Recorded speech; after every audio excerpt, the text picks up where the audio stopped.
Blog Talk Radio. Here at ACO Radio, American Communications Online, or any affiliated stations or websites are not responsible for what guest hosts or call-ins may say. All programming is intended for informational and entertainment purposes only.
Hello?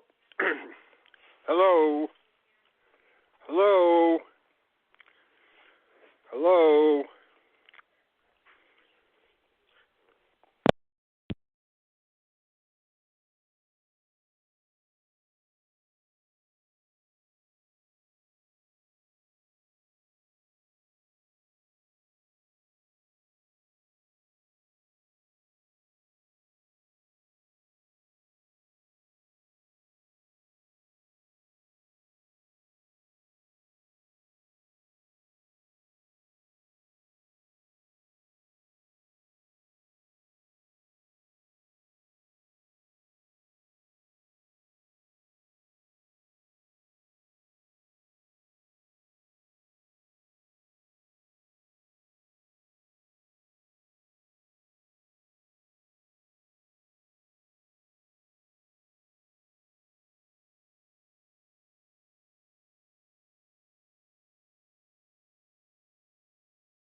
Can you hear me? All right. Let me see if I can get him again. All right.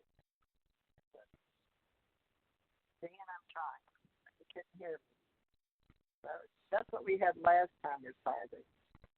Let's try one more time.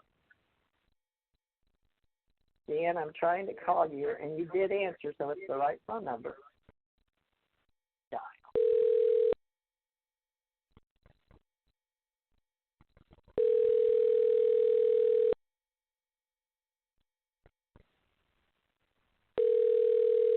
Hello? Can you hear me now? Hello? Hello? Okay, let me get on the other phone. Okay. So it's his phones. He's got two phones. All right.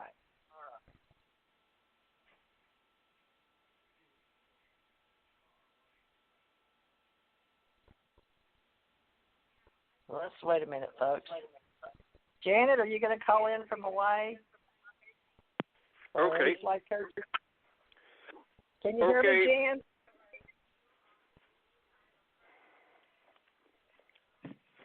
So I'm here.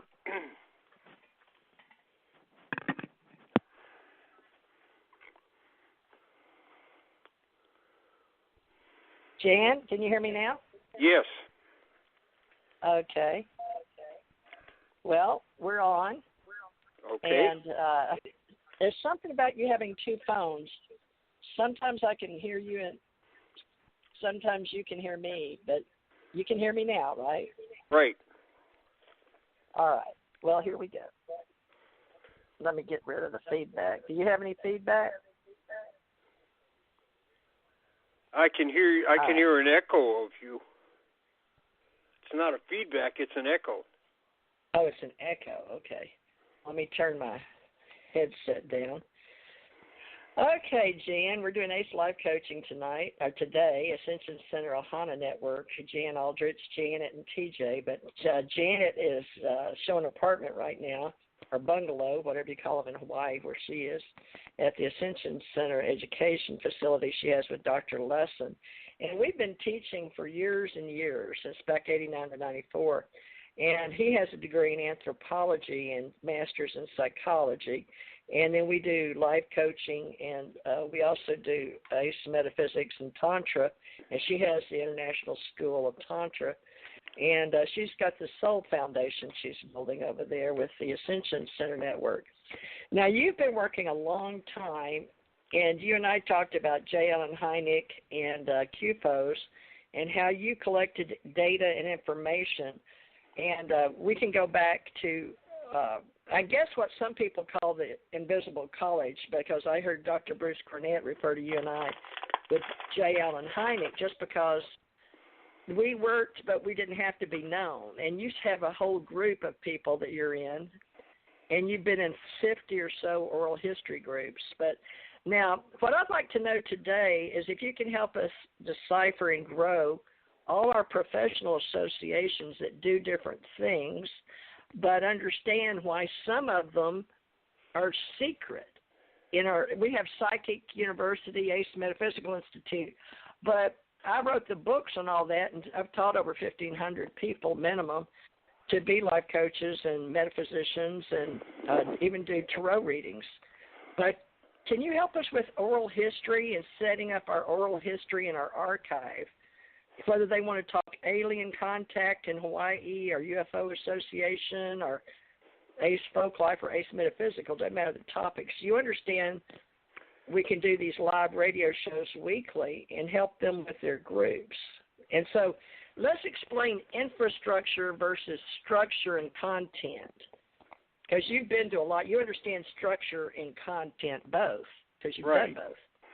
All right. So as a historian and as a business, because I know your level of military, and we have a military history, and we have archivists like Hugh Tralson. And Hugh was in the military, and he has been with me since the beginning with our ACO Association. And he is a whistleblower, and he has Tralson and Trump whistleblowers on his little free Weebly that he has a friend run for him website. And he likes to put out paper like you do, copies of old paper when it was nothing but paper. He scanned it in and had his friend put it where people can see it on the internet. So maybe you can help us understand the difference between scanners and people. He calls himself global visionary. I guess we're all that on the internet. And then we have all this free social media. But tell us about the difference between professionals and hobby. We sort of started last week, and we're setting up a company where people can just pay in $3 a month if they want to, and we'll put their picture and their bio and their websites on it in our directory. But that just means we'll refer them. But what if we had monthly a meeting and then an annual meeting for all oral history clubs that you're starting here today? Anyway, it's a goal, folks. It's a goal. So, Jan, how about it? Where should we start? Well, I thought we were going to maybe touch on oral histories first. Well, that's what I'm talking about. Everybody's associations, but you're going to run one and coach it. You're going to be a life coach for oral history today. So oral history is one of the things you need is some good equipment. Oh, boy. Video and audio equipment, and you need some experience in doing this. Well, you got enough experience to coach. Well, no, I don't, you? because my friend Tom Tulene is a videographer, so he knows how to set up the lighting and how to get a good sound level and things like that. I don't. So the reason I come along is because I know the history of the subject. So Tom does the setups and the pre-production. Yeah, and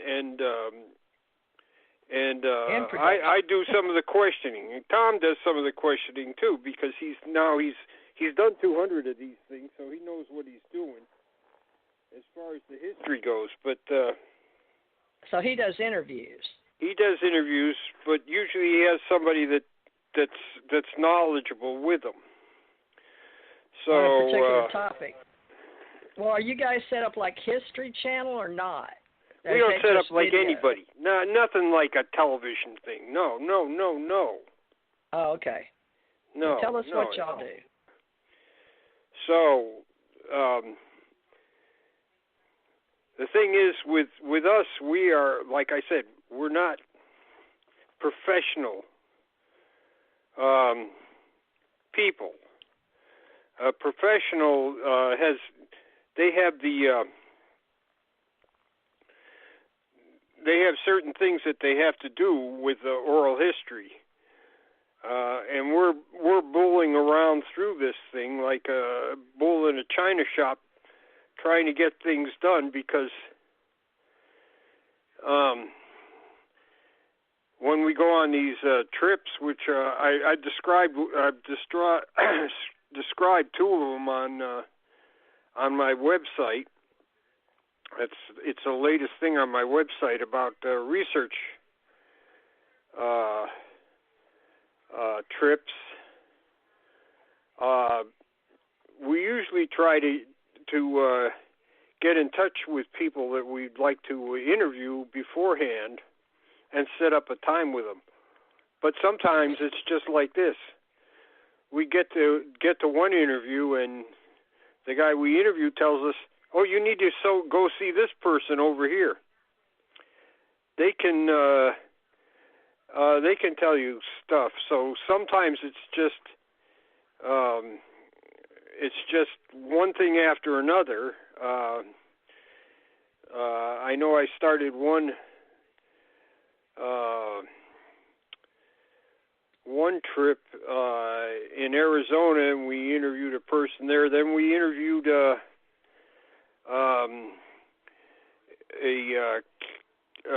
communications chief at Stallion Site out there at White Sands Missile Range. So that was another interview. And then on the way, we tried to get in touch with a couple other people, but we ended up interviewing about 8 people on that trip, starting in Arizona and ending up in Florida. So, and some of them were just targets of opportunity. We interviewed Milton Torres, who we just got in touch with because somebody called while we were on the road, said, "Hey, you should stop and see him. I just talked to him. He'd be willing to do an interview with you guys." So that's what we did. So that's kind of not professional. Professional is you come in and you're completely knowledgeable about the person's background and everything, and sometimes we're just doing this as on the fly. Milton Torres was a great interview. He was besides being a fighter pilot in the military, he was an aviation expert at a university afterwards, and he was working on a patent when we were down there. So it was really interesting. So you try to develop some kind of a theme and questions on your way down there. And like I say, you need some kind of a professional standard for this. You should use archival material, which will stand up. It won't just, if you're using film, or which most people don't use anymore, or video, such as tape. If you're not using CDs, you need to use archival type material that'll last, and also keep the it's more it's better quality when you actually people need to see it afterwards. You need a high quality material, and you need lighting. You need to bring lighting. So that's usually when we go somewhere, we have a van or something, and we're carrying a lot of equipment. Lighting may be a problem, or maybe the sun is just great. We did one interview out in the woods there with Runyon, the B-52 pilot involved in the Minot case. We just did that out in the woods, and the lighting was, the natural lighting was just perfect. And with this fellow, Runyon, we didn't know what we had. We had no idea. I mean, he had sent in a UFO form in which he had told about the B-52 sighting at Minot, and his part in it, and he filled out the form. And so I went and got the Minot case out of the Project Blue Book records there, and there was a form in there which somebody had filled out, and I thought this was his form. He filled this out after he landed the aircraft. Surprise, surprise! We were surprised. So I had the form from Kufos, which was his form. And when we started the interview, we found out, no, he had never filled out a UFO form questionnaire for the Air Force. He had never done that. He had never really been questioned by anybody there. Even though he was the pilot, he was not the senior man on the aircraft, and the senior man on the aircraft was the one that was interviewed by the investigators. So this was he's telling his own story for the first time. So we thought we had some background on what was going on, and we found out that this man had never been interviewed on this before. Of course, he was the best witness because he could see the UFO right outside the aircraft through his window. He's right up there in a co-pilot's position, while the man that filled out the form was in the back of the cockpit, as he was just a check pilot. He was not there to fly the aircraft, and he was just getting in some flying time during his thing. And of course, there were things in the report that didn't, we didn't know what was going on exactly. First thing he told us, well, after a plane comes off of nuclear alert, when they actually have the material there, they're on alert. They go on alert for a month, and after they're finished with their alert, they fly the plane for about 48 to 72 hours to check out the aircraft. So, like I said, we were doing this without the complete story.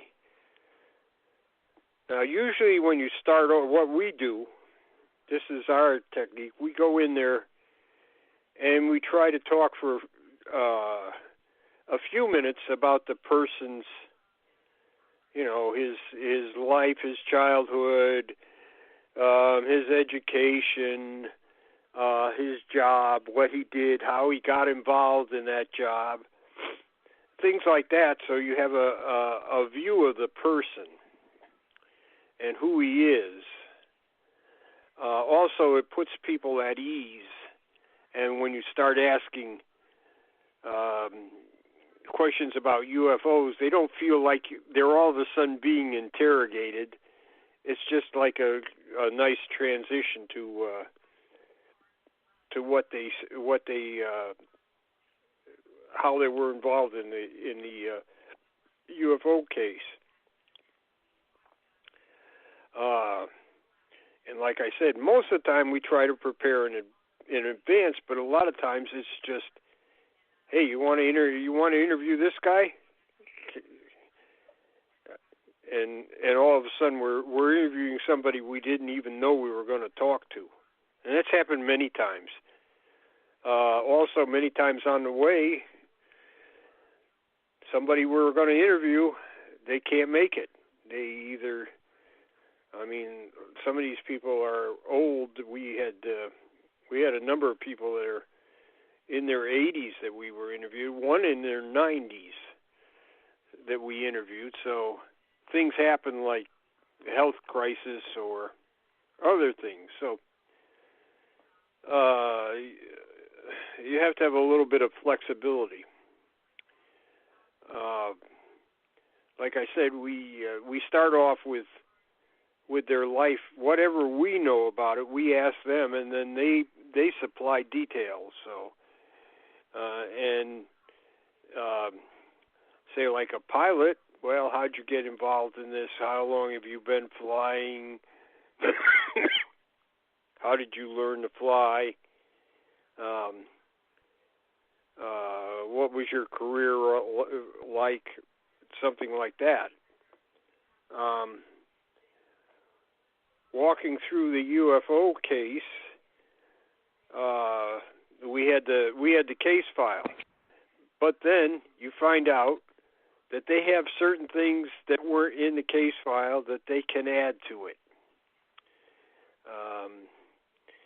And and things that happened afterwards, like being interrogated. Now, like I said, this guy was not interrogated, Runyon, and we asked him, were you told by anybody not to talk about this? And he said, look, I'm in SAC, Strategic Air Command. He said, nobody had to tell me anything. I knew we couldn't talk about this. He said, they didn't need to tell us that. But the general officer up there had a briefing, and he told about several incidents that were going on at the same time. And so this is real interesting. Plus, Runyon had met somebody from the CIA, and they had both gone to the same high school, not at the same time. They weren't contemporaries, but they had both got to the same high school, so they got talking together. And I think Runyon mentioned something about being at Minot, and the CIA guy said, oh yeah, I know about Minot. I was sent up there. And he starts describing the UFO incident that happened, and Runyon said, I'm a witness to that. He said, I was involved in that case. So that was funny. Now this is years ago, so we're trying to find this ex-CIA guy, trying to run him down. It was very difficult, and we never were able to get a hold of him. We got yearbooks from the high school and things like that, and asked Runyon if he could remember him, and it just wasn't. It didn't happen. It didn't happen.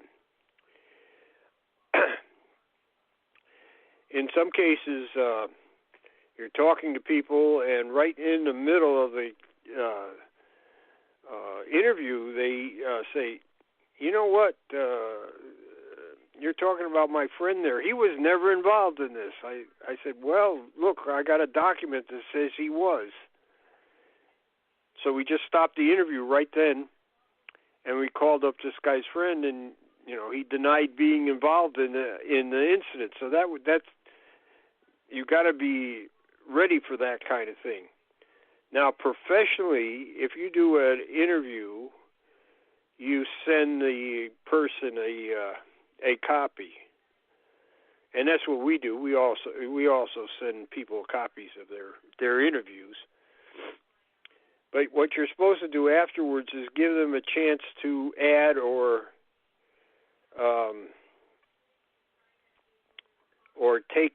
take away or correct something that they said during the interview. Now, we try to do that, but sometimes that's just not possible. But that professionally, that's what you should do. You should send them a copy of the interview, ask them if they have anything more to say or clarify, or ask them if there's anything they want removed.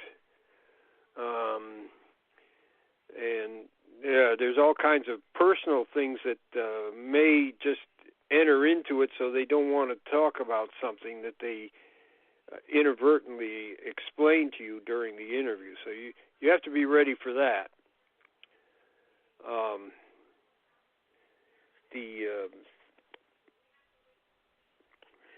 And as I said, usually, say if you're at Texas A&M, they call people in to come to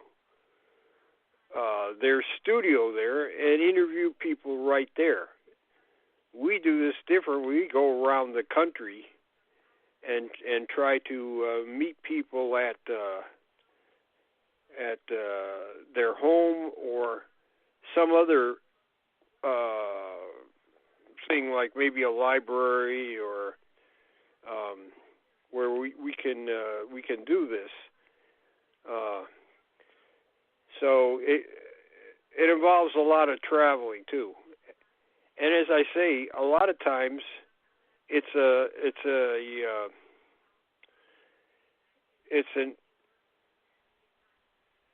just a target. Excuse me. It's a target of opportunity. Somebody just comes up that we wanted to interview, and sometimes we get to an interview and the person's decided they don't want to interview. So we interviewed some people like Frederick Durant, who was the CIA, and his one of the things that he was involved in UFOs. He was involved a lot in UFOs, not just that, but he was involved with the Robertson panel. He's the one that wrote the report on the Robertson panel, exactly what they did and everything.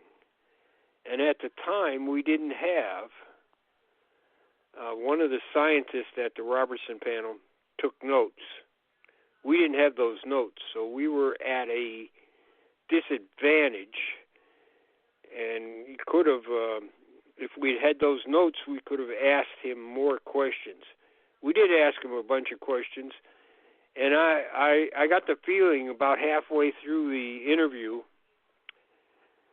we thought we were interviewing him, and I think he thought he was trying to interview us. So it was kind of interesting. And he kept all his negative. He said, "There's nothing about the Robertson panel I would change." He said, "I wouldn't change a word in my after action report." And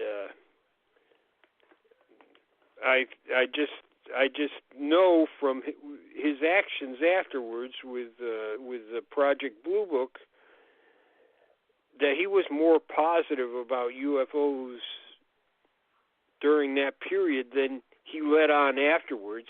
He makes himself be the big skeptic now. He's the big skeptic. But his correspondence with the Project Blue Book chief, Captain Ruppelt, shows that he was more positive in those days than he is now.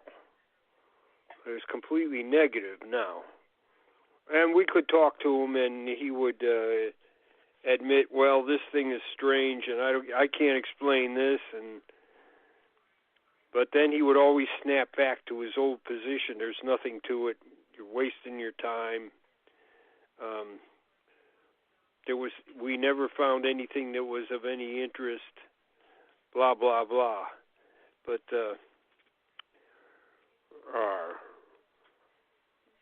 that was fairly interesting. Now, one of the interviews we did was with James Moseley, who more or less might be said to be the Joker in ufology, and he was always stirring the pot and trying to get people to react to some of his outrageous statements. So when we got there, he said, I agreed to do this interview, but he said, we're not going to do it sober. We're going to have to get drunk to do this interview. So that was kind of a hoot. But I think we got a lot of good information out of him. He did write a book with Carl Flock called The Confessions of a Grave-Robbing Ufologist, because he was interested in archaeology, and he did go to Peru a number of times in Central America or South America, and he was involved in some almost shady dealings there. So that was an interview under unusual conditions.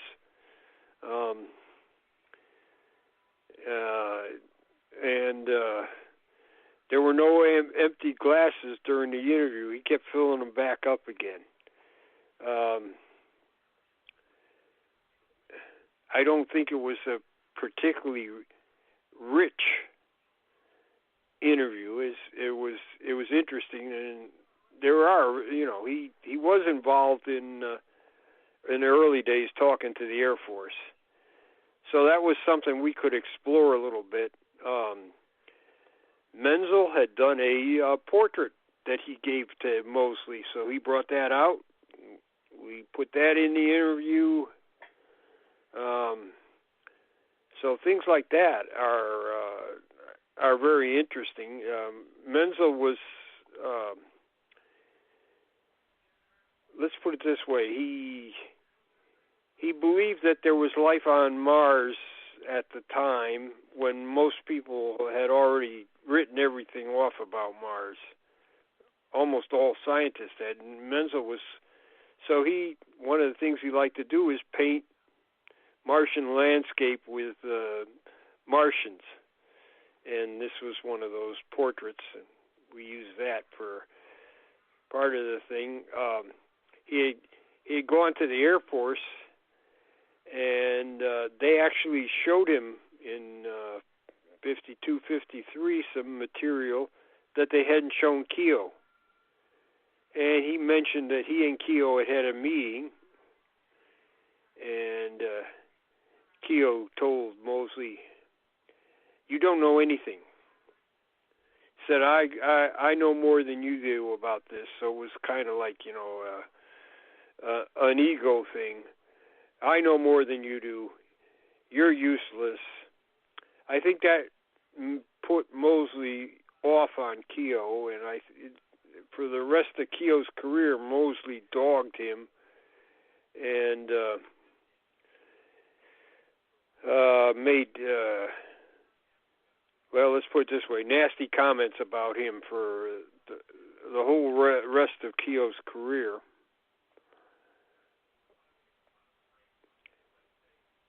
So, and once again, this is something we didn't know about. We knew that he had taken a trip around the country in 1953. He'd gone all around the country. He'd interviewed people on his way, but he didn't make notes or anything. And he was president of CSI New York at the time, and I know Blocher kept writing him letters saying, "Tell us more about this witness you talked to." And he said, "Yeah, I can't remember anything." I said, "Really?" He did, though, I guess towards after the first half, he did start keeping a diary about where he'd been. But he'd already disposed of that, and we couldn't see it. So this is in the 90s, so quite a ways from 1953. He couldn't remember too much. He claimed he didn't have a good memory to begin with. So these are the things you run into. Now, talking to Runyon about the Minot case, we asked him who the other crewmen on the B-52 were, and he said, "Well, I was on with these crew for a while, and then we were split up." And he said, "Except for one chance meeting, I never saw these guys ever again." He said, "I went to Vietnam, and I said I saw one guy, and we did talk about the case, but it was very general. Do you remember the case, and how was it?" And while talking in the interview, he just remembered something, and he went to his files and he pulled out a picture, and all the crew, his crew for this UFO sighting, were were standing in front of the aircraft, and you could read every one of the guys' last names on their uniforms. And once he heard the last names, he remembered the first names. And so then we knew the whole crew. Now, the Project Blue Book stuff, the names are crossed out, so we had no idea about who these people were. But now we have the names, and Tom went ahead and managed to talk to every living crewman and interview them based on that, and that's how he wrote the Minot case, which is online. They just go in and just go UFO Minot Air Force Base, and it'll come up October 68. So just by getting that photograph, we were able to run down all the living crewmen and talk to them.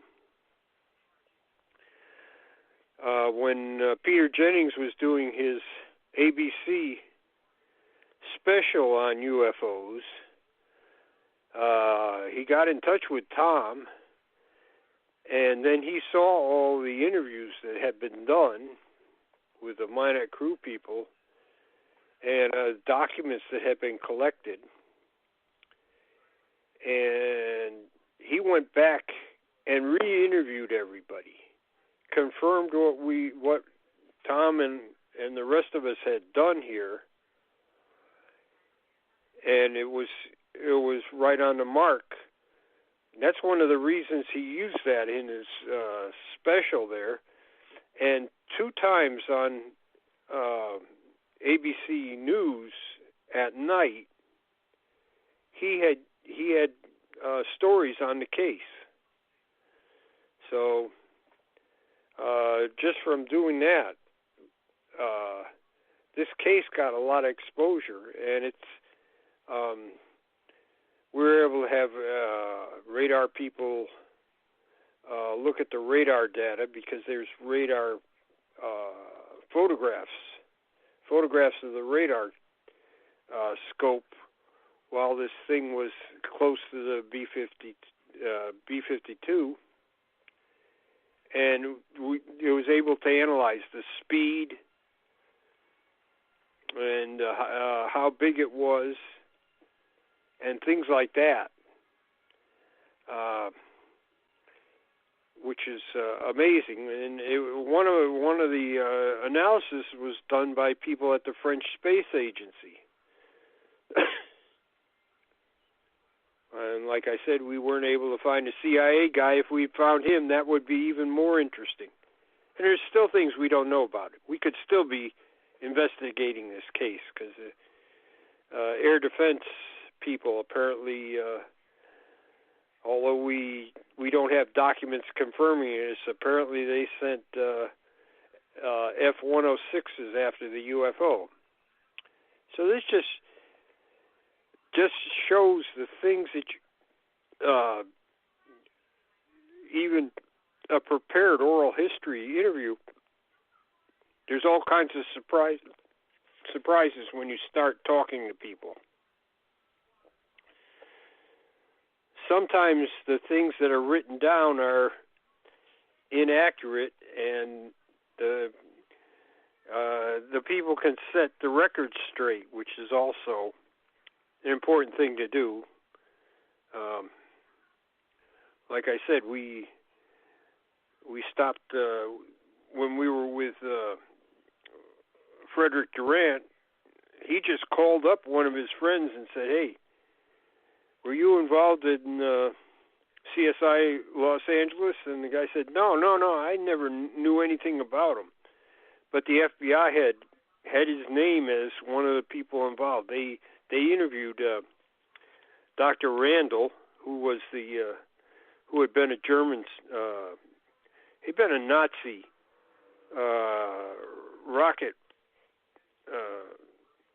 scientist, and he was the head of CSI Los Angeles, nominally anyways, And the FBI interviewed him in 1953, which is on my site. You can go to my site and read the interview. And that's a result of the Robertson panel. The Robertson panel said there's two UFO organizations we need to look out for. Aerial Phenomena Research Organization in Arizona and Civilian Saucer Investigations in Los Angeles. And Randall was he was the head of the organization down there. And of course, I think he was kind of intimidated when they came down. The FBI came down and interviewed him. He was no longer working for the government at that time. He was in private industry, but even so, the stuff he was doing was for the government. So I think that may be one of the reasons that CSI Los Angeles came to an end, because in 1954 they disbanded after this interview. So the main thing is pulling up this guy's the people you're interviewing, and since we're interviewing about UFOs, how they were involved in UFOs, if they were investigators, if they were witnesses, or for some other reason had some kind of involvement in UFOs. You should try to do all the reading you can in advance to find out where they are. So if there is anything we don't have the information on, you can ask them in their interview and maybe clarify a lot of things about what they did or what they saw.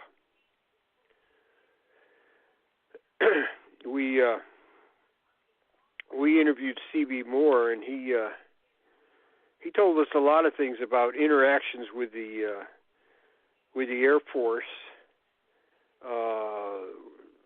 He had a sighting in 1949 down at White Sands, and that sighting had been, like he said, the Air Force intelligence and Navy intelligence weren't interested about the sighting. 1949 was a low point for UFO research. So he and the Navy guys that had seen the UFO, they went to the Air Force Office of Intelligence on White Sands, and they made them take the report. And the same thing with the Navy. They made them take the report. The report got up to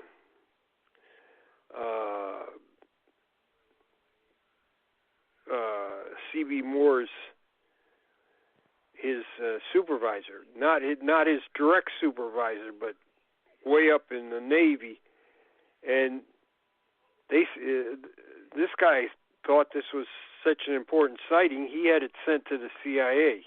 So it's in the CIA records there. And he said, "Yeah, we had to force these guys to take this sighting." And he says, "Then it ends up in the CIA." So it's interesting. Ruppelt visited them, and these are areographers. They're balloonists. They send up research balloons. They visited them up in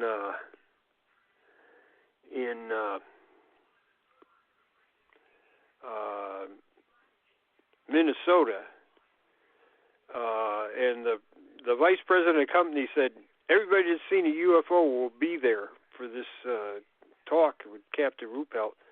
And of course, Ruppelt was brand new, and he tried to tell all these guys that know everything about research balloons about how they probably didn't see what they thought they saw. And he said there were many times during the during my talk, I thought they were going to take me and throw me out in the snow because it happened during the winter, and I would be in a snowbank left for dead. But we found out that the Ruppel had left instructions about how to make a UFO report, but he had burned his bridges because these guys said, this young guy doesn't know anything. We'll never make a UFO report to him. He's freaking crazy. So that's how. It's another piece of information in the historical record. A very interesting one. They really were unimpressed with him. And of course he says his side of the story, these guys are the true believers. And they really they'll believe anything about UFOs, which they didn't. But they said we're not ever going to talk to this guy again. He thought he left there and everybody was, liked him and everything, but they didn't. They were insulted actually at his behavior and his attitude towards UFOs. In fact, they even went out to the newspaper and gave him an interview how the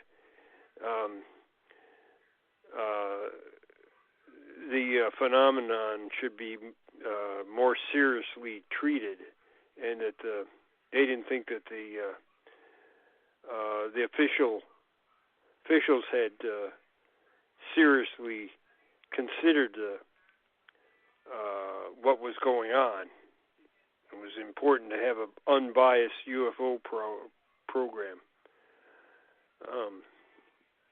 So, like I said, that's just very interesting, and it's another data point for the history that you can put down.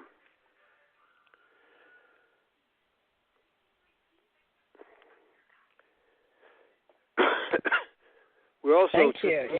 Yeah, you've been doing a great job for helping us. We're on the hour now, so I can just tell everybody this is Jan Aldrich of Connecticut. He's got 50 years experience behind him, a lot of interviews, prior security. He was U.S. Army, I was U.S. Navy. And we found each other, I guess, in ufology. He asked me once, one of his, we're making a book, oral report book. This is book 2, episode 5.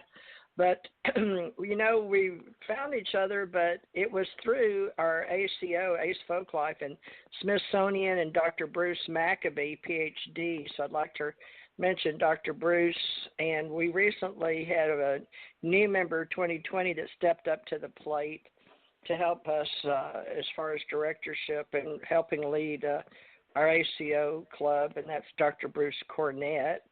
And Hugh Trolson, I talked to him today, but they're veterans that are over 55. They're all trying to do their best to get their own archives, but occasionally they want to come on and just not be forgotten. So we provide a way to do that, and I pay the bill for this TGMRCT radio.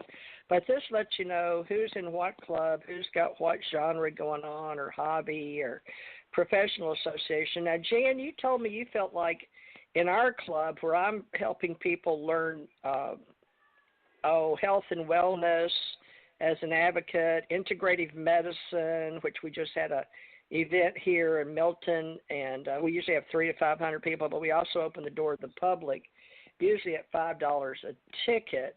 But let's say we have one annual event. We're on the hour now, so just to put in a quick infomercial.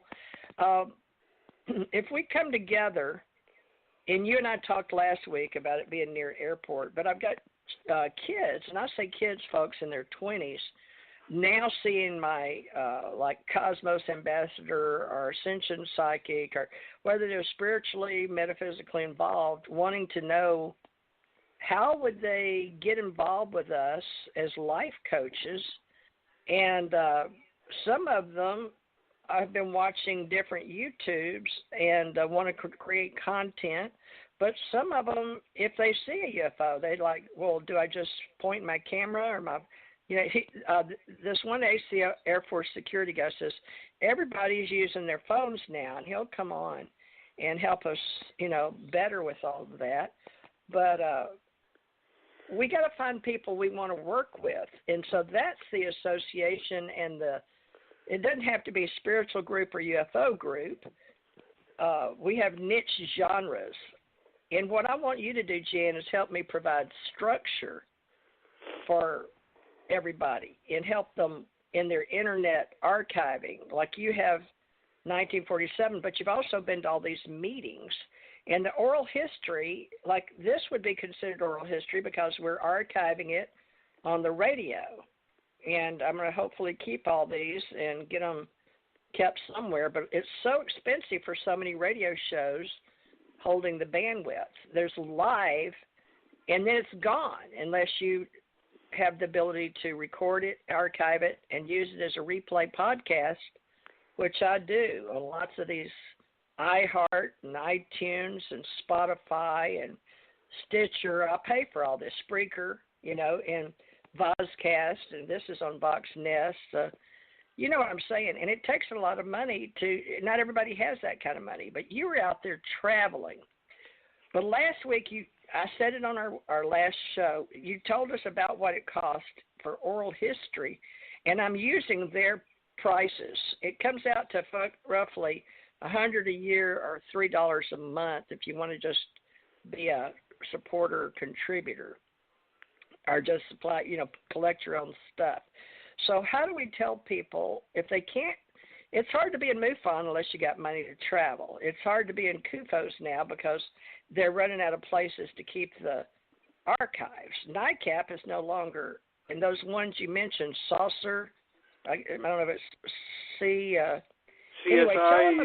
Civilian Saucer Investigations in Los Angeles. Right. So with our UFO Association and Alien Contact Organization I'm trying to run with the ACO Association of Professional People and Directory, I want to let them know that just because they're doing free social media and throwing it up on Facebook or Twitter or Pinterest doesn't mean they'll have it the next day even. And really once they throw it up on there, doesn't it belong to social media, Facebook, versus you've got Project 1947 and I've got TheresaJMorris.com. But can you explain all that? Why are we doing this oral history and where does it go? It requires money and bandwidth. So we're trying to set up a club that we can meet annually and discuss what all we're doing. I don't care if it's aliens or UFOs or writing a book club. We're all coming together on a radio show. We got a lot of radio hosts. But one meeting a year for our groups, and they can be life coaches and train other people. We can certify them if we want and discuss phones and photography and even have people interviewing train the trainers, annual get-together. Right. But you go to some of these annual meetings, and, me and Britta aren't invited to go to that one you had in Chicago. So explain to people, I'm telling people, well, I'll have to talk to Jan, because as of last week, I'm telling people I'm not just doing free social media and helping them put their name. I just got off the phone with Hugh Charleston and told him, Hugh, I can't afford to keep all this stuff you send, and tried to get him to write a book. So I can't get everybody to write their own books and record their own life history. So I'm more than happy to help people, but I'm not a guru and I'm not a rich person either. So well, you and I none of us are rich, I don't think. No. So how do we share what we do? I mean, I'm a retired investigator, journalist, prior military service. But now the government and everybody is asking us to help them 55 to 125, and they're going to take on and help us with a 60 to 80-year crew and then 80 to 100. We're extending life. And a lot of people that did retire, they're coming back in the internet that's offering ways to help other people remotely, and they're doing part-time jobs at home on their computers. So I'm not even sure how we're going to do all this, but I told them I'll help with adults continuing education online, remotely out of my house, and I'll run my radio and my websites. But still, people will want to meet annually, like Janet and Tommy. I've never met Tommy, so once a year, we can have them come to our health and wellness here in Navarre at the conference center once a year. But I don't know if you would come. There's no international airport. You'd have to fly into Pensacola, you know, and I guess you could train as a life coach, depending on these kids all in the military. I got 6 military bases around here, but they want to train when they get off of 3, like tomorrow. But they want to meet me, and they want to have a monthly meeting and then have an annual meeting. And I'm like, whoa, let me talk to Jan. This is getting really big fast. So help me out here. We can provide a place to have a directory of people. Like if you want to say, Theresa, that's a ufologist, I don't know this person. Yeah, are we going to base it on 55 to 85 people we know only, like Greenwood? Yeah, I don't know a lot of people in ufology. I just don't know them. And you know Barry Greenwood. Let's start with him. What about the guy? I know him, but But he's in our 55 or older. He's in our old guys group, right? Yeah. Is everybody you know? He's younger than me, though. Oh, he is? Yeah, so. Okay, well, I'm 68, so, folks, we don't know how long we'll have this association. Me and Jan got together sort of saying we could kick the bucket at any time, but, you know, I offered to do an oral report because he's had cancer and he wants to list people's names that he's worked with in the past. And Don Berliner, or Berliner is what you call him, is Don still alive? I've heard his name recently on a couple of YouTube. Yeah, he is. He's in Michigan. I wonder if he'd want me to interview him and put him as a ufologist. Well, we got to interview him first. Every time we start talking about that, he tries to squirm out of it. So. Well, maybe he doesn't want to have an oral report on who he is. Is he still invisible? We called it the invisible people in our metaphysical invisible college, but they were ufologists, technically the way kids call us today. They call us ufologists because we were involved with UFOs and the history and interested in the military. But now, tell people more about the history of CUFOs and MUFON. Were they just people? I know the couple in Wisconsin, but Dr. Bruce Maccabee is the one that came to the Central Intelligence Agency in Washington, D.C. and gave talks, right?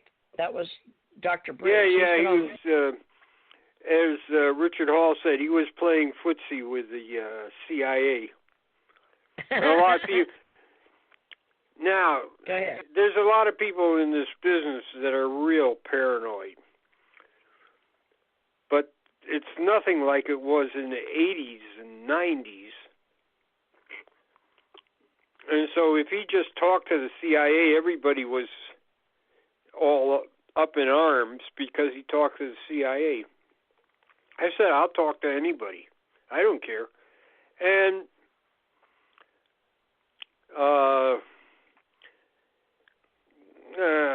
it was the same way in NICAP. NICAP had maybe, well, Keogh's got in his book, his Flying Saucers Top Secret, he's got a listing of each confidential case they had that he was willing to comment on. And the reason they were confidential is because the guys that gave them the case were either still on active duty military or they were airline pilots or scientists that didn't want their names to be involved with this. But besides that, if the CIA wanted information, they could come over any time and get it if they wanted to.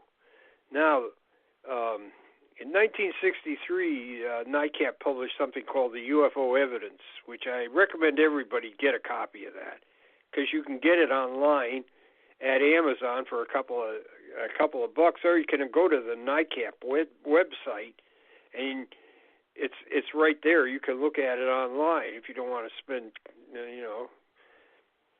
order it through Amazon. But they still got plenty of copies running around. But when that thing came out, one of the things that NICAP did, they sent one to every senator and congressman and a lot of scientists and a lot of news people. And so Don Berliner's telling me, he said, yeah, we had a visit from the CIA. And I said, what, did they tell you they were CIA? He said, no. He said, they had the same shoes, the same pants, the same suit, everything but the same tie. He said, the same jacket. He said, these guys look like they were almost in a uniform. And he said, they tried to be casual and ask questions, but he said, I felt like I was being interrogated. So they came up there and they bought a bunch of copies of the UFO evidence. And they asked questions about, if they wanted, if they had questions, could they come back and ask them and stuff like that. And he said, these guys aren't fooling anybody. I know who they are. If they had identified themselves, Dick Hall probably would have just given them copies. But anyways, they bought copies. So years later, like about 6 or 7 years later, they did get a visit from from some CIA agents. They came up there, and Hall told them what they do and how they do it, and there's no secret about what we do except for the few reports that are from people that don't want their names involved. And they asked to see some reports, so he dug out some reports from the files and made them copies. So they took them away, and they said, "We're going to have an investigation of you, and we're going to issue you a clearance, and you can come over to the CIA and maybe talk to us about this stuff." And he said, "Sure, fine." So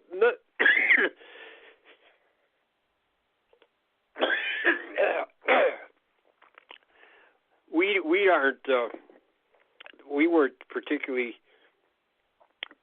there was not much that we had that we wouldn't discuss with anybody at the time, or let's put it this way, that Dick wouldn't discuss with anybody at the time. So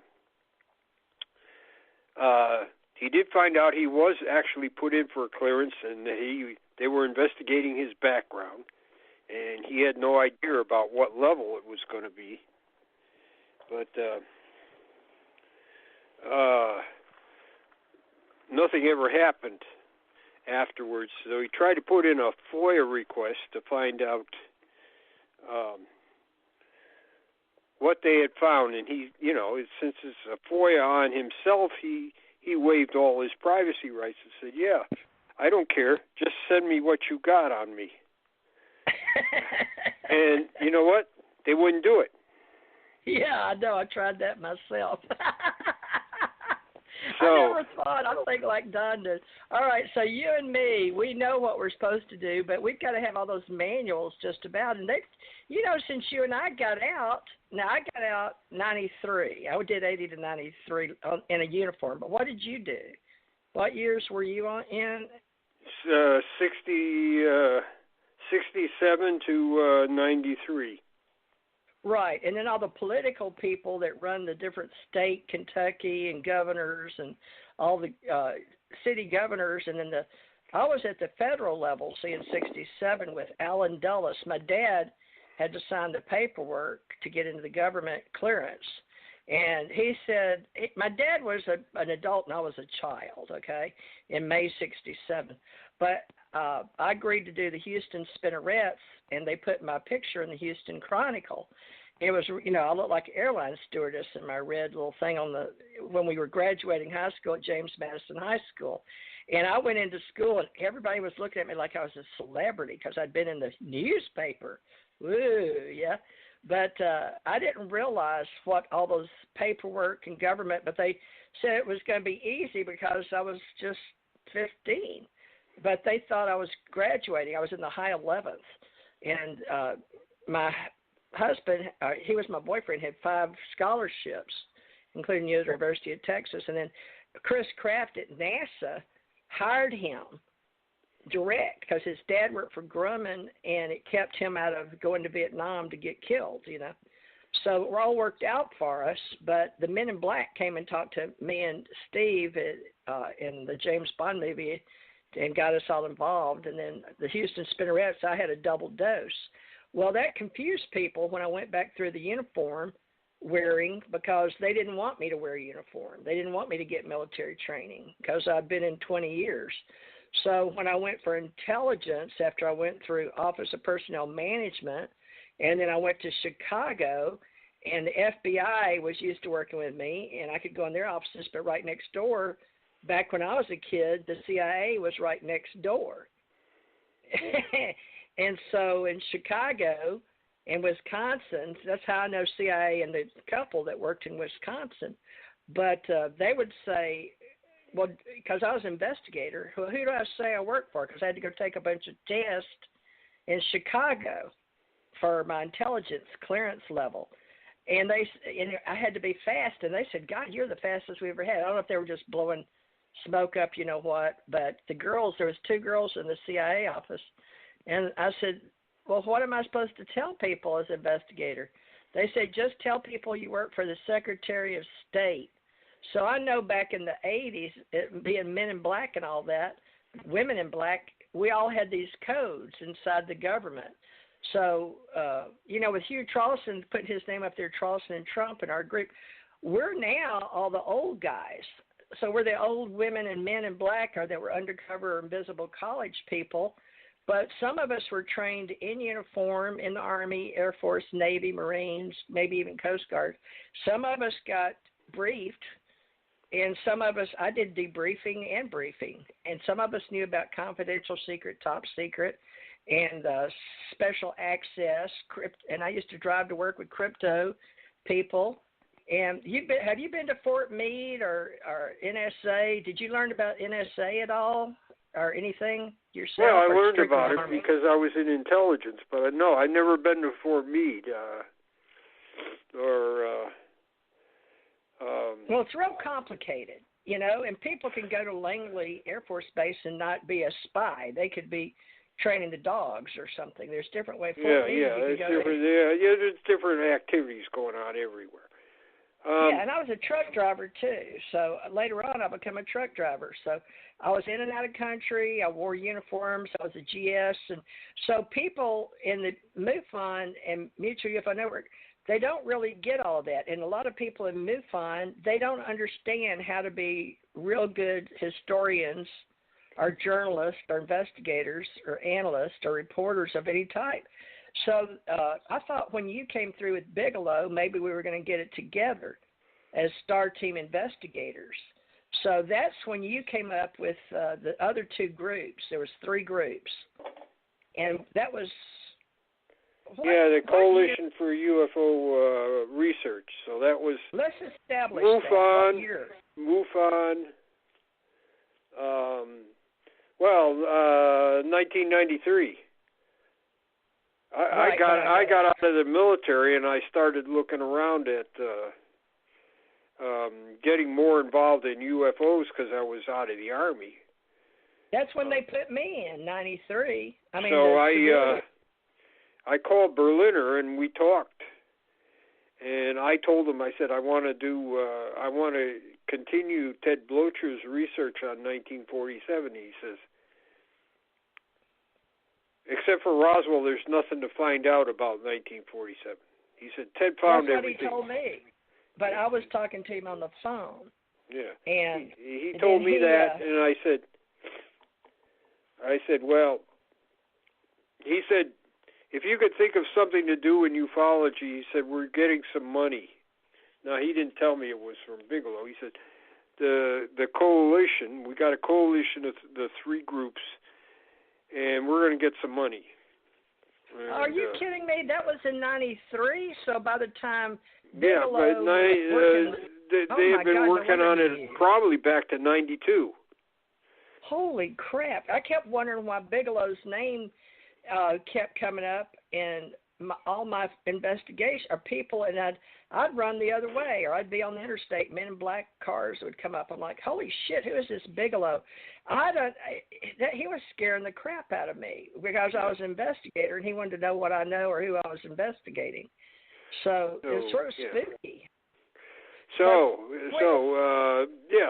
what happened? I had to do my some of the early work. I went out to the West Coast, Washington, Oregon, and Idaho, and just demonstrated that there's still plenty of stuff to dig out of the newspapers, and I let people know that I was interested in this, and there were still people who were, alive from 1947 who had seen things, and they sent me some of their.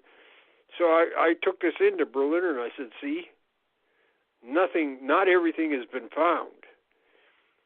And he said, well, put in a grant then, see if the, and Bigelow had nothing to do about what was selected. The coalition, FUFOR, KUFOS, and MUFON were the ones. They all sent a representative, and they decided who would get grants. And so I got a grant for Project 1947. Well, is that 93? It's 93, yep. I had to go prove myself weird. First. I had to prove that there was stuff still to find. And I said, if I'm going to go around the country, I'm not just going to do 1947, though. If I have time, the first priority is to find out more about the wave of 1947. But I said after that, I will investigate anything else I can on the way. So that's the way that happened. And I went to 50 states and provinces in Canada. So I didn't go to every place like South Carolina or Mississippi, but I did go to most of the states and did a lot of research in Washington, D.C., and went into Canada and did research up there. So that's... I went to South Carolina, Mississippi, and Canada, but I got flown first class into Canada, but they took all my suitcases and went through them and didn't return them to Houston for about a week. They were real spooky, Canada, but it was when I was driving a truck coast to coast, 50 states, because, as an investigator or a journalist or a Men in Black or whatever in U.S. Treasury or, I could work and pull for the U.S. Treasury, but I had taken the test when I was getting for rehire, and that's why the intelligence agency, I guess, later on got mad because they'd had my paperwork since 1967, and then telling me they'd have to buy my contract back in 20 years later in 1987 because I screwed it all up by going in and wanting to be a rehire 4x10. So I signed a new leap year, and they could do 8 years, and they had me sign another contract 8 years. Then they had me in, because you remember you said 93, and when 93 is the year they brought me, they let me stay in Hawaii, but they had something they wanted me to do on the mainland. So they brought me from Hawaii after training me over there to the mainland. And I didn't really necessarily want to come or go or whatever you want to say. That's when the Men in Black kept showing up saying I wasn't going to get a job and, and scared the little girls at the desk. Said these Men in Black showed up and said to tell you to stop looking for a job. They got something they want you to do. So I didn't know if it was Don Berliner or if it was CIA or, I didn't know who the Men in Black were, but I was always told to stay away from nuclear. But then I had to do some investigations on nuclear, TVA and Area 51 kind of, what would they call them, chemical chemical cases. Remember those chemical cases? People were getting sick. Anyway, that was environmental. I guess it don't matter now. Yeah. But with the UFO business, not everybody believed in them, and we didn't call it the UFO business. But Don Berliner had started writing a book. Now, were you in his book? No. What? You mean Best Evidence? Best Evidence? That book? Well, I don't know how many he wrote. Let me look him up real quick. Let's see. Don. So he talked to me and told me if I found them, because he wanted me to make sure while I was driving a truck around the country to help him keep up with his Penguin Random House is what it says. Author of, and me and Stan, I had seen Stan back in 76, I think, when he and I started on the 47 case. So I wanted to pursue that, right, with Stan. You remember Stanton Friedman? Right. UFO briefing document, crash of Corona. That's not Don Berliner's. It says Don Berliner. And then it shows books, UFO briefing, crash at Corona. Yeah, that's the one that I helped Stan with. Let me see. What the hell is this one? Well, where's his book? I don't see the book that Don had that told me to help him with. Let me look and see.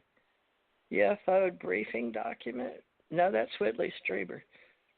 UFO briefing document. Yeah. Well, Stan and Don were sort of parting ways over books and stuff. You may not have been involved in that. Yeah, I know about that, yeah. Oh, you do? Well, then can we tell people we can't? Well, I mean, I know that he was involved with, the early Roswell stuff.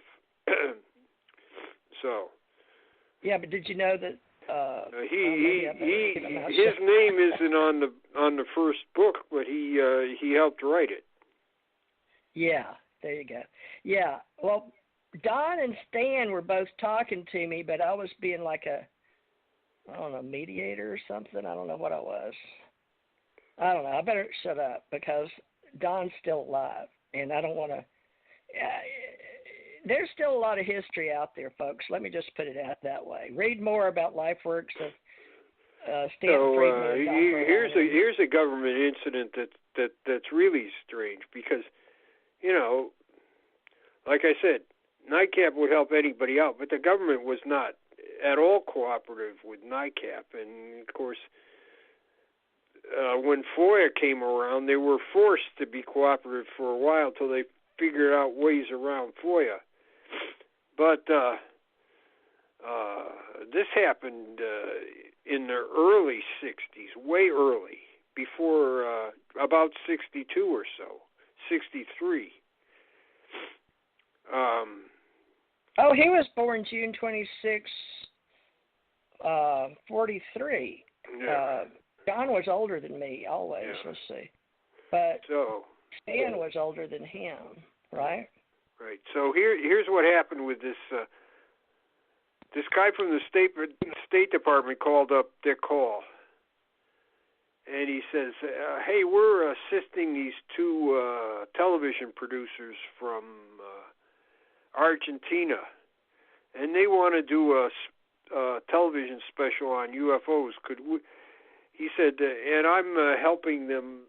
Shepherd them around here in Washington, D.C. Could we make an appointment to come over and talk to them? So Dick says, sure. He says, he said, I'm kind of surprised that the State Department's involved here. And he said, well, we like to keep our, friendly relations with people. And they asked us for cooperation. So State Department guy comes over, and he's got two Argentine guys with him. And the first thing they do is they whip out their identification. And they were not television producers. They were Argentine Air Force intelligence agents. Oh, I've had that happen. And they requested the State Department to get an interview with NICAP specifically. They requested that. And they told them what they, at the time in 1962, 63, they were having a huge number of UFO cases in Argentina and Uruguay. And these guys wanted to know everything about NICAP. He said, you know what? We've tried to get something out of the United States Air Force, and they are not cooperative with us. And we asked the State Department, and he said, yeah, he'll. So they wanted to set up little investigation cells all around the country in Argentina. They wanted to follow what NICAP did. So after that, the guys from Argentina said, hey, look, you send us your stuff, we'll send you our stuff. So they started getting reports, and what they did is they had newspaper articles which they would translate into English. And Hall would open up the envelopes there, and inside was a letter from an Argentine general, saying, here's some reports for your information. And so that went on, and they, after a while, the Argentine Navy got in touch with them and said, well, we're investigating UFOs too, so we would like to exchange with you. So that was something that is kind of strange, because in the 60s, it was hard to get the government to do anything for you, and here's the State Department. And they were like working on the other, they're working for, they're helping NICAP out, which is really interesting. And if you get the UFO evidence, we were told to say the State Department while we were in country, because all those rules with the CIA not supposed to be working inside the country, but they did all the time, right? Yeah, they did. They had what they called a domestic contact branch. And they could go. They could investigate certain things. I guess that was me. Now, the ACIR was an extension of the CIA in country, right? ACIR, because that was the Allied Command Intergalactic or Interstellar. I don't know. Coco, hush. It's a cat. I'll mute. So that was one case where actually the government cooperated with NICAP instead of being, opponents.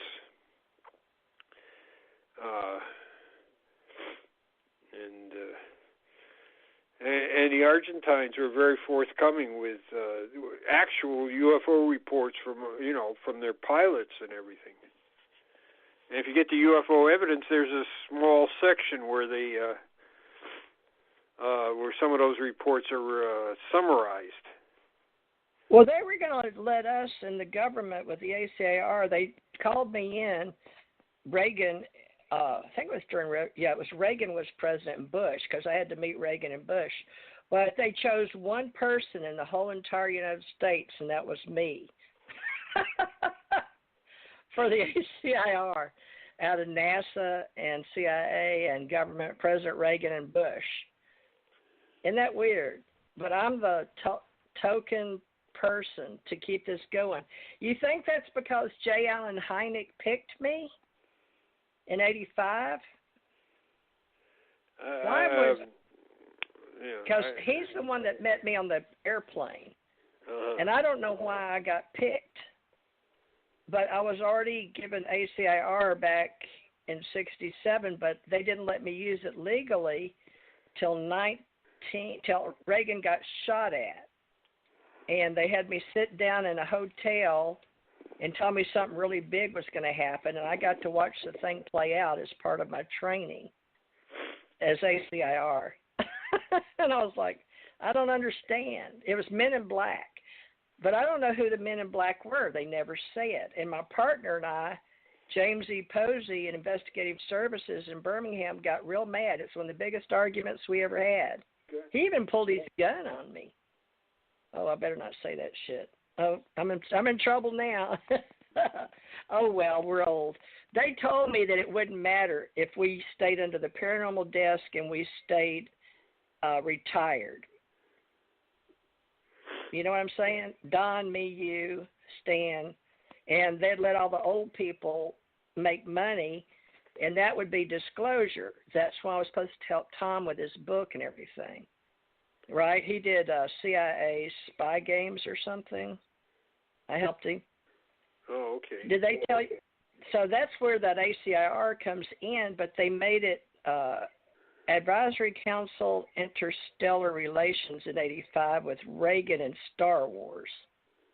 And I had to come back in and retrain in uniform, and they were going to put me in Memphis as an air traffic controller. And so I had to pass all those physical tests. So you were still in when they were retraining me. Did you know that? Because you were in 80 to 93, right? Yeah. 60. Right. Yeah, I got out in January of '93. So you and I trained together with Don Berliner and may have never known it, thinking we were NICAP. You think that's possible? Even though we were in the Army? You know, I spent most of my time overseas. And NICAP was gone by 1980. So. Well, then it wasn't NICAP. From when I went into the Army till 1980, I had I was mostly overseas, so through 80 to 93, I didn't have much contact with NICAP after I left the States. Well, I'm trying to figure out how Don Berliner and Stan Friedman got involved with me and I got involved with UFOs.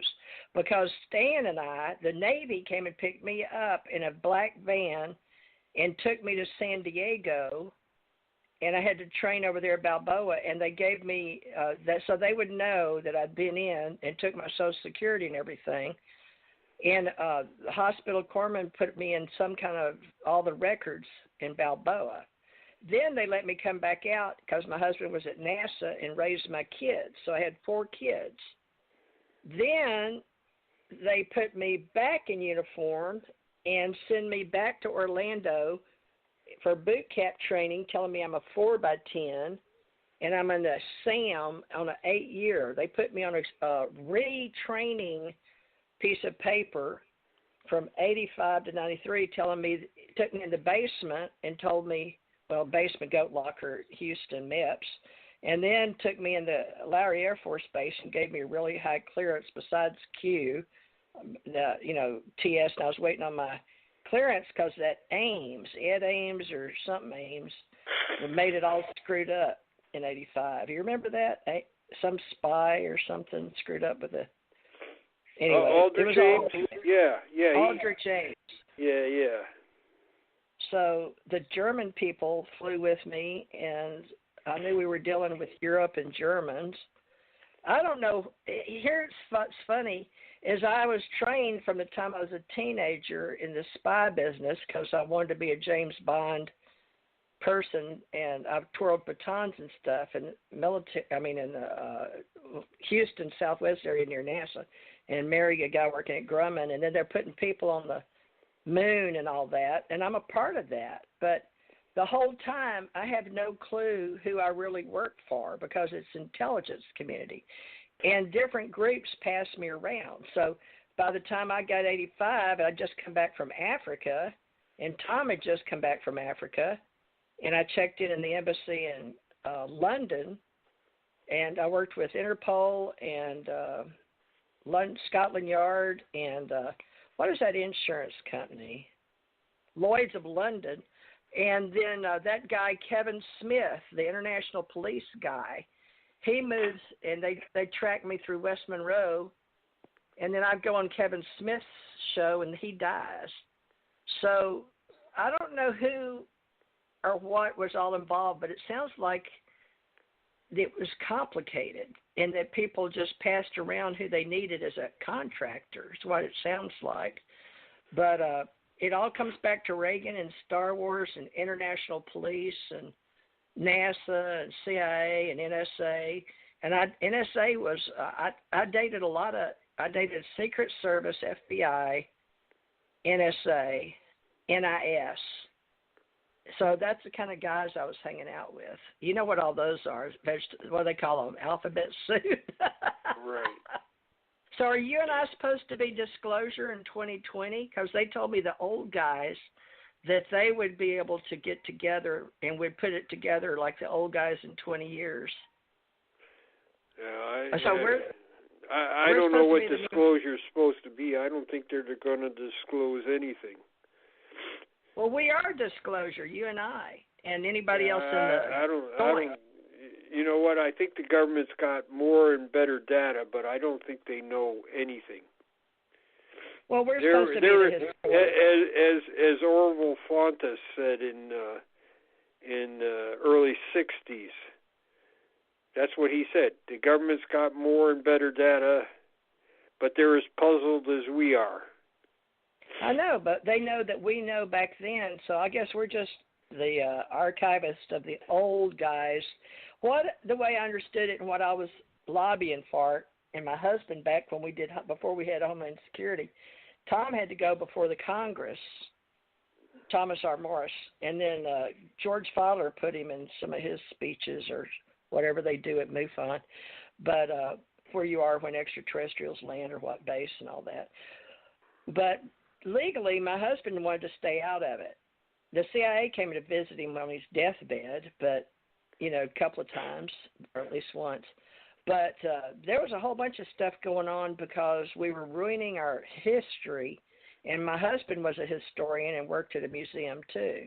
And he had those swords and all kinds of stuff in Germany, and he went down under Hitler, underneath the ground in Hitler, and got stuff out for the government, paintings and stuff they found, underground stuff. He was a real interesting character, and he went to Egypt and the pyramids and left microfiche or microdots. He was a lot of fun. He had a whole bunch of stories. I hadn't written them all up yet. Hell, I've forgotten most of them. But he told me I couldn't use them until he died. So my partner told me in investigations, just basically be careful. But the attorney I worked for, they would never let me write books because all the people that were in the journalist business for papers, they would want stuff, but they were told to keep anything I did out of the papers. I got a tattoo once. I wasn't supposed to, but it kept me alive. It's a long story with Yakuza in Japan, and I don't want to go there. But anyway, the whole point was that I had to do something to make sure that they understood surveillance, intelligence, reconnaissance, SIR, and then with the Marines. Do you know Dr. Rick Miller? No, I don't think at all. He trained some people with intelligence and psychic. Now, did you do anything with remote viewing? No, nothing. Nothing. My stuff was all conventional. Well, now they do. Well, have it's all not those true. stations. I mean, my stuff was all nuclear, but I mean, it wasn't. There's nothing like this, far out stuff. Well, it's not so far out as the Russians had it, and that's why we got involved. But, they were doing it anyway because they were finding out about not just zero-point energy, but ESP, parapsychology, telekinesis, and was there anything really to that? And that's why Russell Targ and, let's see, I used to know all the names, but I've forgotten them. But anyway, there was 3 or 4 guys. They were working on the PR side of the grant or whatever you want to contract for the CIA, right? And that's public knowledge. And now Russell's doing a show with Paula Harris over at the Star Works or Laughlin, Nevada.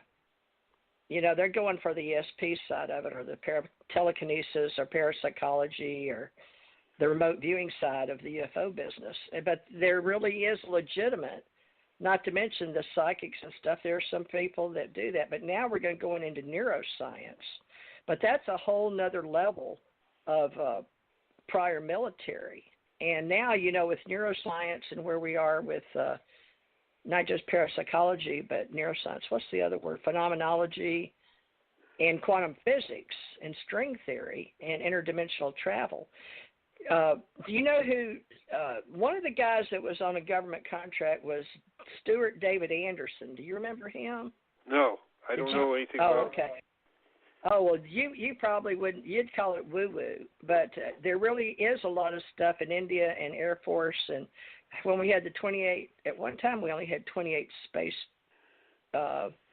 companies on the planet, but Stuart Anderson, I think it was David Stuart Anderson, was working with the Air Force, and then he got in on that project Looking Glass, and what was that project? Where you do the time travel, because time is illusion. Time is man-made, right? And they were working on gravity and space at the time because they understood gravity is bullshit too, right? Not the way, and old Newton, we teach that.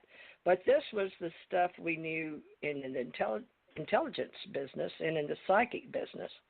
So it's gotten to be where now in 2020, we're pretty much caught up with neuroscience and the 7 levels, and then the beta, alpha, theta, delta, gamma, and then the 5 levels of the universe and the dimensions, and we're using dimensions and numbers, symbols, music, and all that. So since you didn't train in all that, but it was out there, that just wasn't your division in the intelligence community. So I was never, well, I need to make this clear. I was never in the intelligence community. I was an intelligence sergeant. I was assigned to that position. The only training I got was the stuff I got on my own. That's not really true. I went to 2 courses in Europe.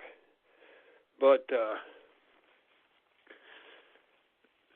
I wasn't... My thing was keeping nuclear weapons safe. That was my... Okay, yeah, nukes. Yeah, okay, so well, that's just I wasn't doing... trying to collect intelligence or anything. I was trying to maintain the number of people that needed high-level clearances, and security and intelligence on nuclear weapons. I'm not involved in anything that was on the outside or weird or anything. So that's why you knew Stan, because you were in the nuclear physicist business? No, I didn't know Stan at all until, I knew who he was, but I didn't meet him until 1995. Wow. I didn't know him at all. He was talking to my husband and me back then because he was real interested in the cigar, the mothership, so to speak, but he couldn't get enough intel on it. But he called me. Did you read any of them? You don't even know about my books, but it's okay because it's mostly just files, articles. But one of them, I have some. I went ahead and got his permission because we didn't have time to write books. We were going to finish a book, 1 or 2 of them, but he was already with Don Berliner, and there was all kind of problems with Don and him and me and the front covers of their book. And anyway, I don't want to go there. But anyway, I have a long history in intelligence plus book writing, I guess you'd say, right? Because that's when it all started with that crash at Corona. And I can't find the book. It was green. It's gone. They don't have it in the history anymore. It was the original book. It's like that Majestic 12. When you get that original stuff, oh, shoot, I shouldn't have said that. What about, let me change the subject. What about Clifford Stone? Well, do you know Robert Wood? Yeah, I know Robert Wood. All right, but you don't agree with the MJ12 because of the keys. Yeah, because he's using forged documents. Timothy. But how do you know that? Because there's pro and con. I've seen originals. Oops, I should have said that too. I don't know, but it looked like original because we used it. Clifford Stone used it. Well, he was in before I was. No, he was in the same time you. No, Clifford had it before I had it. Clifford was in the Army and you were in the Army. I was Navy, Air Force, Marines, but see, I was in from 67, and then when they formed a MUFON, the guys, and they took over from the Wisconsin husband and wife. You and I established that, right? Yeah, they broke off from MUFON, I think. I'm not sure how that happened. Nobody wanted to talk about it anyways. Well, it's all documented now. You and I did a better job when we started this first book. So book 1 will have them in it. But that couple, and then they came down, and in 1967, because where people started getting involved with me and MUFON was when I was writing the history, and the couple and NICAP and that saucer group, and then the guy that came from Wisconsin, and then they started the Texas group. And we were already meeting at NASA and with astronauts and historians and men in black, I guess you'd say, the guys that kept the stuff in their houses or underground and all that. So all the groups were trying to make one big thing, and Mutual UFO came down and started the one in Texas. Oh, what was the name of that group? Anyway, after that, I started getting told to stay out of it, and that's when I went back in the uniform again.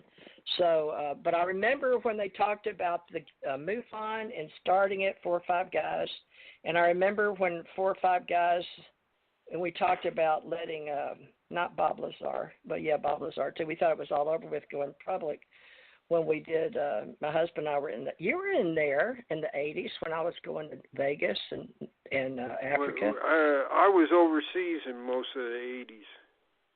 Oh, okay. Well then, I went to Germany in '84, and I stayed over there until '92. Oh, then that's why you don't know about me and Don Berliner. You call him Berliner, right? Right. Yeah, he said it was okay. He knew I did his name. All right, but wasn't he? I can't find him. I can't find the book. He'll probably know if he'll ever talk to you. Ask him about the original book, and had it's sort of greenish, because he told me if they ripped, he was not getting the money for his books, and he taught me back in the day with there's that guy who went to prison. It was the guy that put the lights in the gates, and he took the rap and went to my husband went in prison and visited him during Reagan years. Oh, it doesn't matter. These are stories that are going to get all mixed up.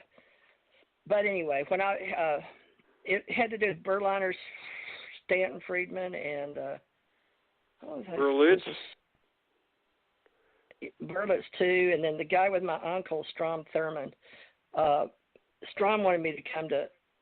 I had kids. I told him I couldn't come.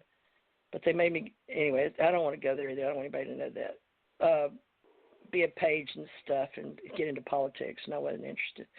But what was that guy's name he introduced me to? He wrote a book, and I helped them because they had this stuff in Washington. And my uncle was, I shouldn't say my uncle either. He was like third uncle. Anyway, he did our Thurman name. And so he called me, and I was investigator, ACIR person, and I wondered if it was because of Senator Strom Thurmond. That's what the CIA asked me. Oh, shit, I shouldn't have said that either. It doesn't matter now that we're retired, right? Because all that was during a polygraph they don't care, I'm guessing, because I'm retired. They said after 50 years, and so 67 to 2017 has been 50 years. So as far as I know, I can do this, because Tom said once I was dead, and Stanton told me the same thing. But we don't know if Robert Wood was just going to write the book and his son took it over. So there was always controversy over who was writing the story and who was going to get the money for the discovery and all that. So I pretty much stayed out of it. But Stan knew me and my husband and the truth. And Robert Wood never did any investigations. He was him and his son. Now, I talked to his son one day on the phone, and he was going to come on my show, and then it was Thanksgiving, and he got scared out, 2013, 14, 15, somewhere in there. But anyway, Dr. Bruce Maccabee, he buckled up and did it, and we started this group, ACO, Alien Contact Organization, as a division to promote and disclose alienology versus ufology. So Dr. Bruce Maccabee gets credit for the structure, and that's when Jan Maccabee, they met each other in Ohio, and she was really good at getting stuff organized. And anyway, basically they fell in love over UFOs. Short story. I'll get her to come tell the story. Yeah, that'd be interesting. Yeah, you're all involved with me, but you don't know it through Berliner. I've got to say his name right. He'd always got on to me and corrected me, and then he finally just said, that's okay. So you and I have a whole bunch of she seems to be more interested in politics than anything else. Yeah, I know, but that'll pass, but maybe not, I don't know. But you're still watching her on social media, right? Everybody right, posts yeah, stuff she on seems social to be interested in politics. I think she's posting for her husband right now, but... Well, everybody's entitled to their own opinion, but that doesn't have anything to do with our association. We're non-political because right, we have but to be. I don't think she's much into UFOs anymore. Oh, well, back in the day, she was doing parapsychology, the paranormal desk, and she was going on. She met up with some people. They were doing paranormal group stuff, putting teams together. And then she was going to help me back in the day, 80s or 90s, or wait, maybe it was 2000. It was after she got married. They'd just done the MUFON in Ohio. She married Dr. Bruce, and then she had her kids over and stuff, and they were all getting excited about paranormal stuff and putting groups. We were building paranormal groups around the country, Paracon, and I helped 5 years over in Kentucky, Tennessee. Anyway, we were being organizers, agents, consultants, and organizers, putting groups together. And now they're famous. They're sort of like para-conventions, like Comic-Con, but they're paranormal cons. And then I went to Mid-South Con in 2016. And then we had some real well-known groups out of Hollywood and television, and even helped some of the guys, and then they come on the radio show. One of the guys out of Chicago, I started putting together stories, and that you'll like this, as you collect information. There were people having me put them on my radio show and calling them agents and publishers. Even Graham Hancock's publisher called me, and they wanted to be on TJMRCT radio where you are right now. And they Graham something, some people, they wanted them on my show for the archive reasons, so anyway, I know you and I are doing what we're supposed to do, but what it was is we're veterans. And I don't know how many people said, please help our veterans. Please help them get their books written. Please help get their life stories. And then Richard Dolan came along and wrote some good books. And then he said on one of my radio shows, it's right here in my archive, Richard said, or maybe he didn't put it on the radio show, but yeah, I think he did. He idolized Jim Mars. You remember Jim Mars? Yes.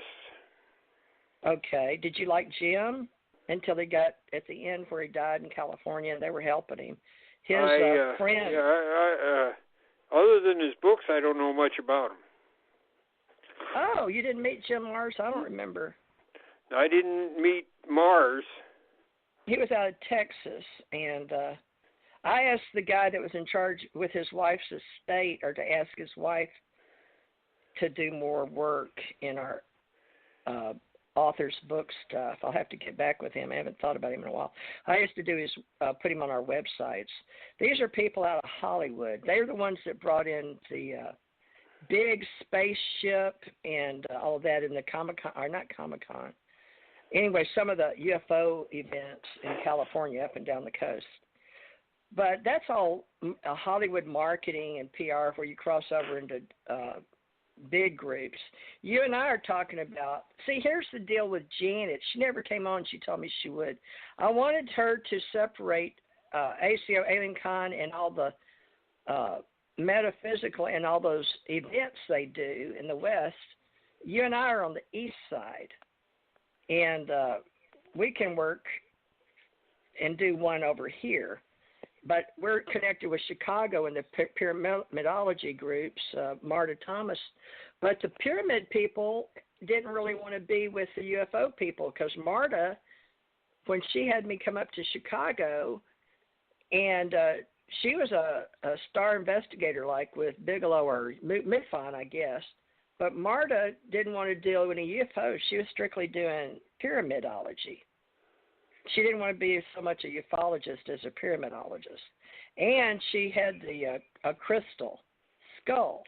And we had the 13 crystal skulls hooking the grid up and doing, 0-point energy in the grids and following the rhythms and the grid lines they cover in ancient history.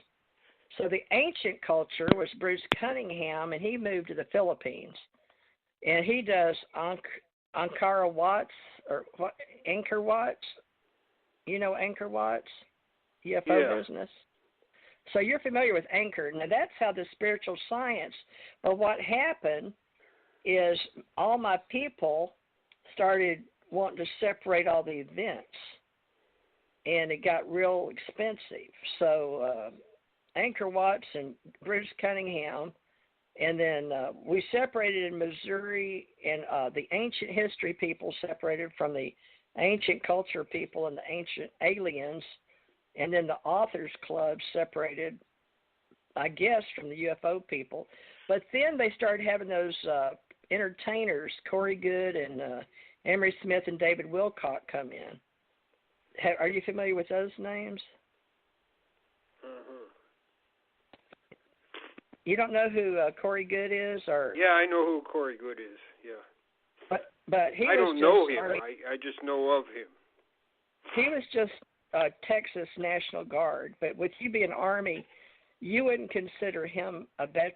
No, they're a reserve veteran, but remember, NICAP would use reservists, right? You and I mean, I was an active reservist here, Mariner program. But anyway, some people use the science fiction in their dreams, because Corey would dream about blue feathered people or different groups, and people would agree and say they knew who he was talking about because they'd seen him in dreams and stuff. And now it's a what do they call them, a meme, or you don't know anymore which one are real or which ones are entertainment. Only Corey, I guess, knows his story. Corey, and then David Wilcock, Emery Smith, and there's one other guy they introduced. But they don't know the difference now in entertainment versus ufology. So that's where you came in, because after Richard Dolan met with his wife, and Janet was there, and then what's that guy? John, what is John's last name? John. Oh, he's a historian for South America. Tenayuka. He was in California, and he says he introduced Richard Dolan to his wife. I think her name's Tammy, but I don't know for sure. But Janet was there when he proposed or something, took pictures at one of those things. But they were all, Ken Johnston was there, met with Corey Good, David Wilcock, and Emery Smith. But I think that was the International UFO Congress. But you haven't gone to that, right? No, I've never been. Well, Corey in the My Lab program, and Misha Johnston, and Barbara Jean Lindsay, and that girl out there that does the whole hypnosis group with separated, like Stan, you and me would be on the same team with Bruce Maccabee, but Betty and Barney Hill's niece came in and was writing books back in the day with Stan, and Stan wanted me to get with her, Kathleen Martin. So I called, or she called me back or something. Anyway, he told her to call me or something, but Kathleen came on my show, and she had gotten with another girl down here in Florida. And they started doing support groups, like Star Talk support groups. And he went ahead and finished a book with her, and him and Kathy Martin started doing those UFO conferences. Because he'd call me or write me. I got a whole bunch of emails. But Kathy called me about helping and asked me to help Peter Robbins or get Peter, because he liked the MC involved. Do you know Peter Robbins in New York? No, I don't. Okay. Well, you don't. That's okay, because these are all those conference people, right? Event people. Right. Yeah, Janet knows them, but that Corey Good, he knew some people, but Corey and Emery Smith got involved with David Wilcock. Now, David Wilcock was way back in the day reading books, and then he took the Edgar Cayce route. And then he was said to look like Edgar Cayce or something. But that gets into, now where would you put that? Near-death, out-of-body, reincarnation, ascension center, and the one in North Carolina, parapsychology. But what is the Edgar Cayce group to you? Is that, we've gone over, shoot. The Edgar Cayce Center, are those theosophical people? Or Nostradamus people? ARE Association? I don't know. I don't know. All right, they're called Research and Enlightenment. Well, we'll keep going with you, but Janet calls you like a nuts and bolts, but really you're like Richard Dolan. Y'all are bona fide historians, even though you may not agree. Yeah, that's what that's one of the main things I'm interested in is history. Yeah, so that's not necessarily nuts and bolts people. Those are the people that chase after, like Robert Wood. They won't just tell me about down. All they like, TJ, all I want to know is about the downed ships. Just get me they just want the equipment, the downed ships, right? That's the only stories they're interested in. But I don't know what David's interested in. I haven't been listening to him or Corey or Emery or any of those since they went Hollywood. I know they got their teeth. He got his teeth fixed, and then they're all getting their own cameras and trying to get people to invest in each of their own YouTube accounts, right? Or Vimeo or wherever they're doing them. Really? Now, you don't have... Yeah, they're all going straight YouTube, Vimeo, or YouTube. You know, everybody's investing in content, but they're all going, like you said, they want their own equipment. So Corey is on LinkedIn advertising as a producer now. But as far as his military, I think you would I don't know that you would consider him a ufologist, because he's only, or I don't know, a veteran, Texas National Guard. You never told me, is Texas National Guard, but they can still be considered a reservist? Well, they're National Guard, so they can retire. I think they can retire at 60. I think. Yeah, but since he was a reservist, he's not really a historian or ufologist, right? They're Army National Guard. They're at the. The state is the ones that support not support them, but they're for the state militias essentially. Unless they get nationalized, then they come into the regular army. But Tracy Norris was the we regularly send National Guard people all over the world here from Connecticut. I mean, MPs were in Iraq after the war was over. It was, after they got rid of Saddam. The war wasn't over after Saddam. Well, we'll have to talk about the that. The MPs were over there for a long. They sent them over there, and that's really. Yeah. So we have MPs here, and we have Air National Guard, and we have Army helicopter groups and things like that here.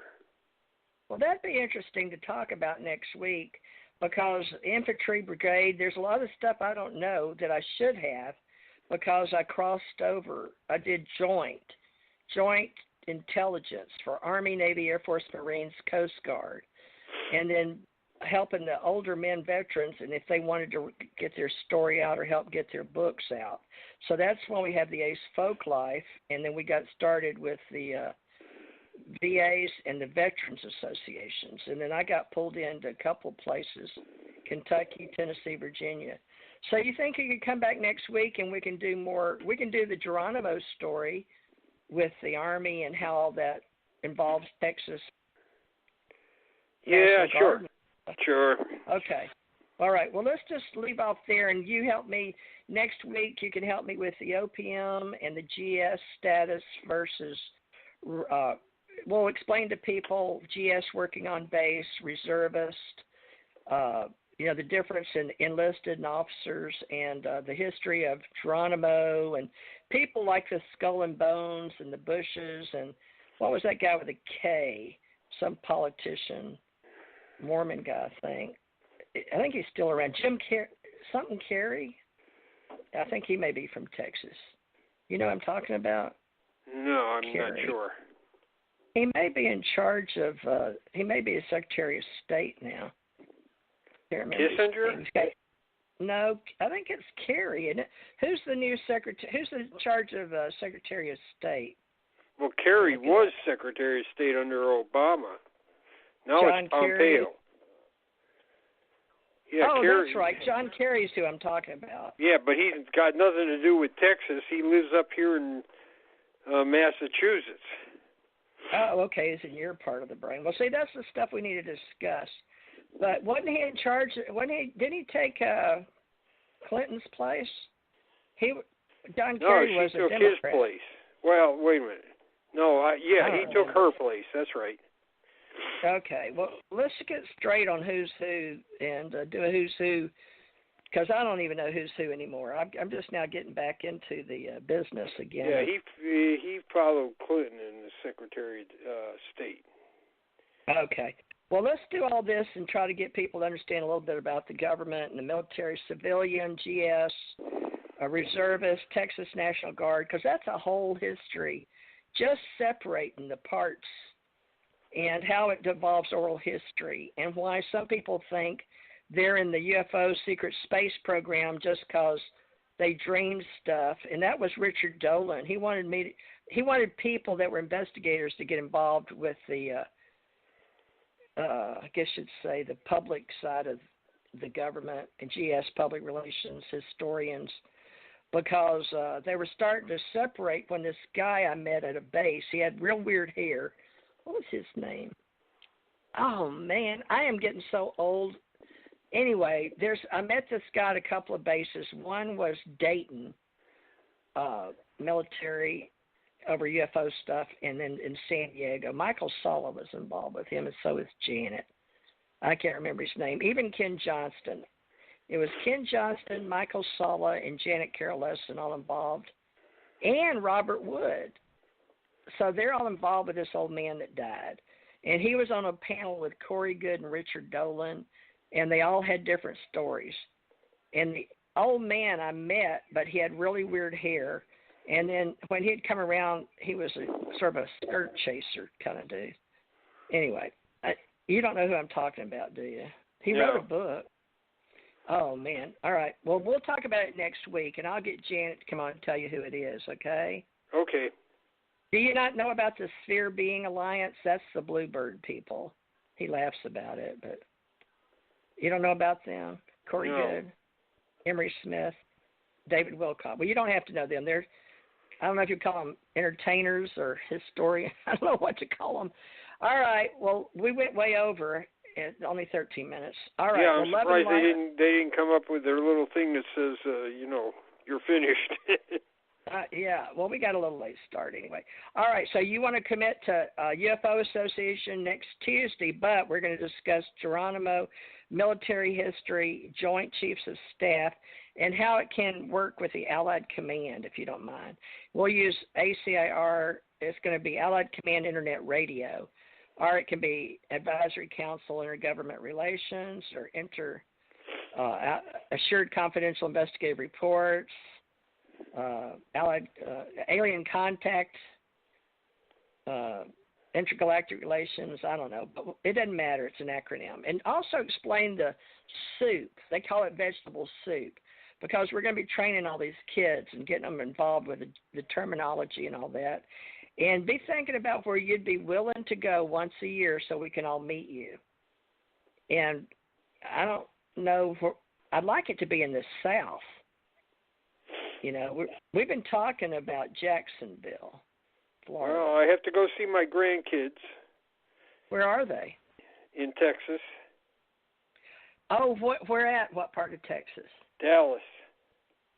All right. Well, people have been begging me to do this in Dallas. We're already hooked up in Dallas. All right. Well, I'll get with Daryl Sims. And then let's see.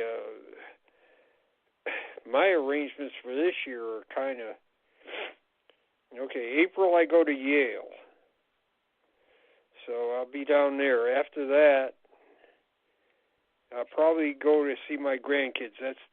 That's Dallas. Then I'll be in Chicago. I'll be in Chicago for about 3 months after that. Oh, now Chicago, because of J. Allen Hynek, we could do the Kupos group, invite them. I don't know where we would have a annual Chicago, but they've got an international airport because that's where J. Allen Hynek and I were flying into. J. Allen Hynek. All right, well, let's do every year. I'm supposed to do more interviews, and then so I'm committed for a lot of things right now. All right, so we got Texas and Chicago. Okay, let me put Dallas and Chicago. I can do those. I already do Dallas and Chicago. But I used to do Dallas all the time because of my company. When I had an office 5 years in Hawaii, Dallas, Chicago, New York, Atlanta, Georgia. But I had offices in all those. But, yeah, all right, well, we'll get with I'll get with all the event managers, ACO event managers, and we'll try to get Texas and Dallas and coordinate with you. And we'll have your group, ACE, UFO, ACE, and meet with ACO UFO historians. And you'll help do our oral history and get everybody trained. So we may have you a desk with your books, like a vendor and then a speaker or something. They know now you can speak because you've been speaking so long on these radio shows. All right, well, I'll get back with you, but let's start next Tuesday on starting to get people educated on all the military and the history and the associations and all the groups they're building and have events and why they become speakers at events and get followings. And everybody's doing their own YouTube. But you don't have your own YouTube channel, or you do? No, I don't have time for all this stuff. Oh, okay, well, we're lucky we got you with us. Okay. Well, can you get with Barry Greenwood? I'm trying to get stuff scanned, and that, let me tell you, that takes a lot of that's a lot of effort and stuff. Well, we got to get you to train all the kids in the universities and stuff to start going around and scanning and pick up where you left off. Yeah. Oh, Lord, a lot of training to do. Well, we'll do train the trainer programs on this weekly show and keep training the trainers and try to get you connected with at least one annual event, Dallas, Texas. Okay, grandkids are Chicago. I got that. Well. And then what about Barry Greenwood? Can you connect him to us? I'm going to New Mexico too, so I'm going to meet with the University of New Mexico guys. So. When is that? Because we got a group in Albuquerque. Well, see, that's what I need to.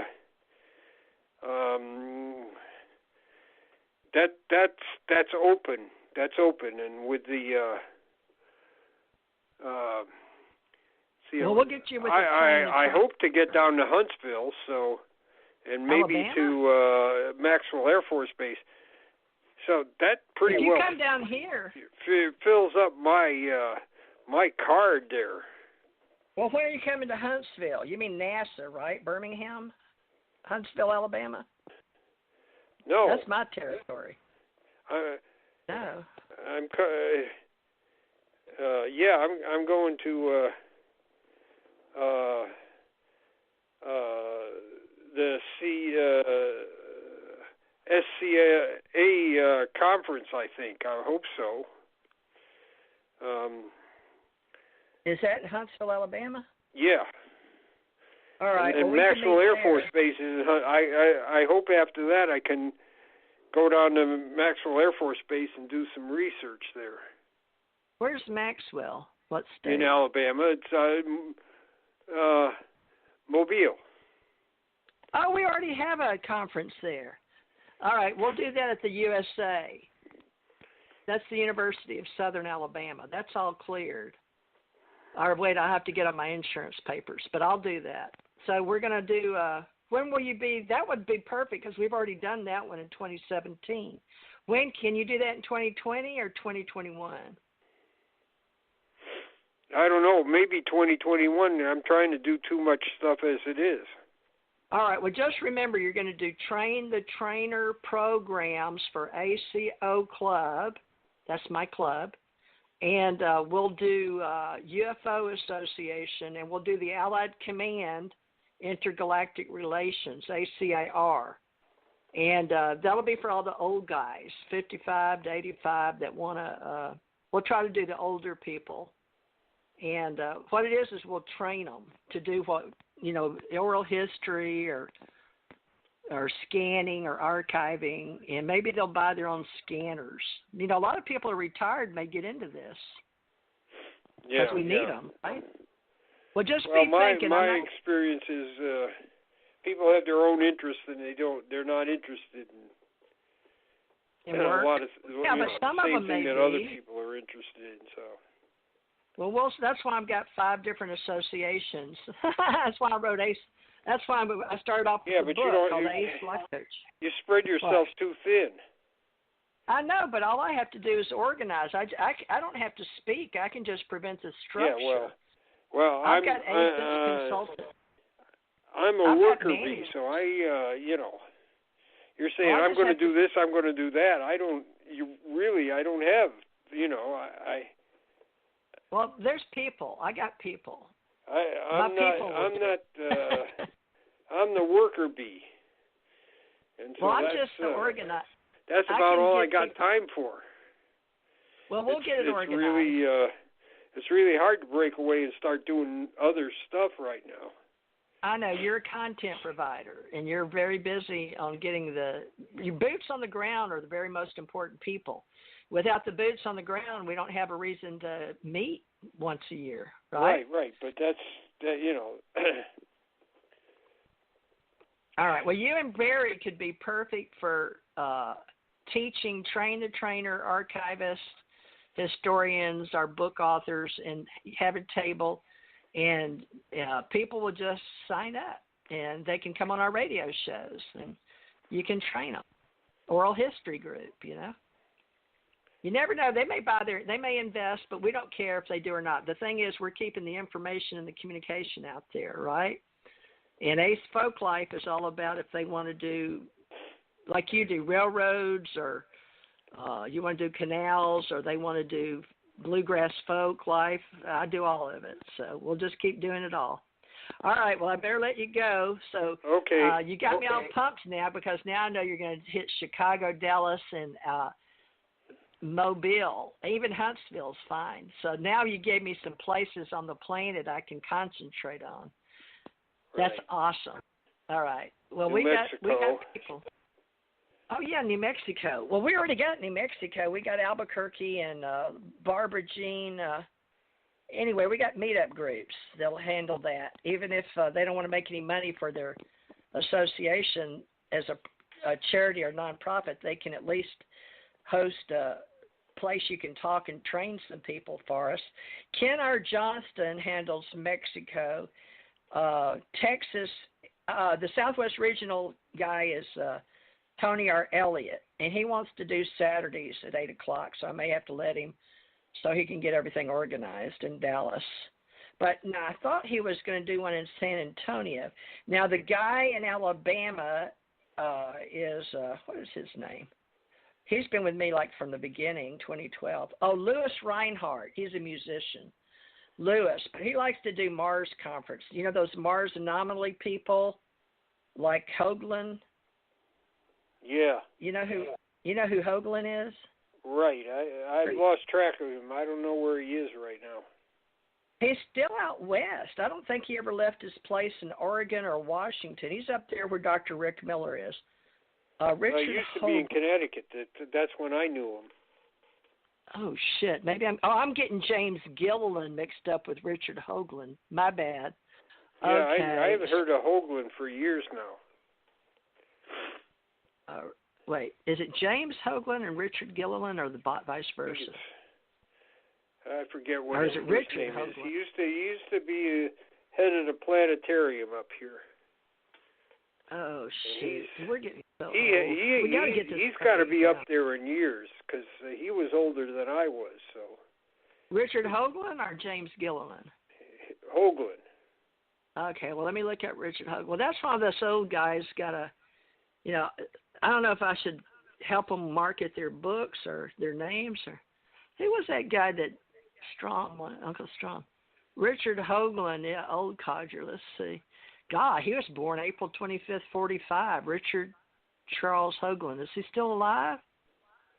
I don't know. I don't know if he's still alive. Like I said, I haven't heard of him in years.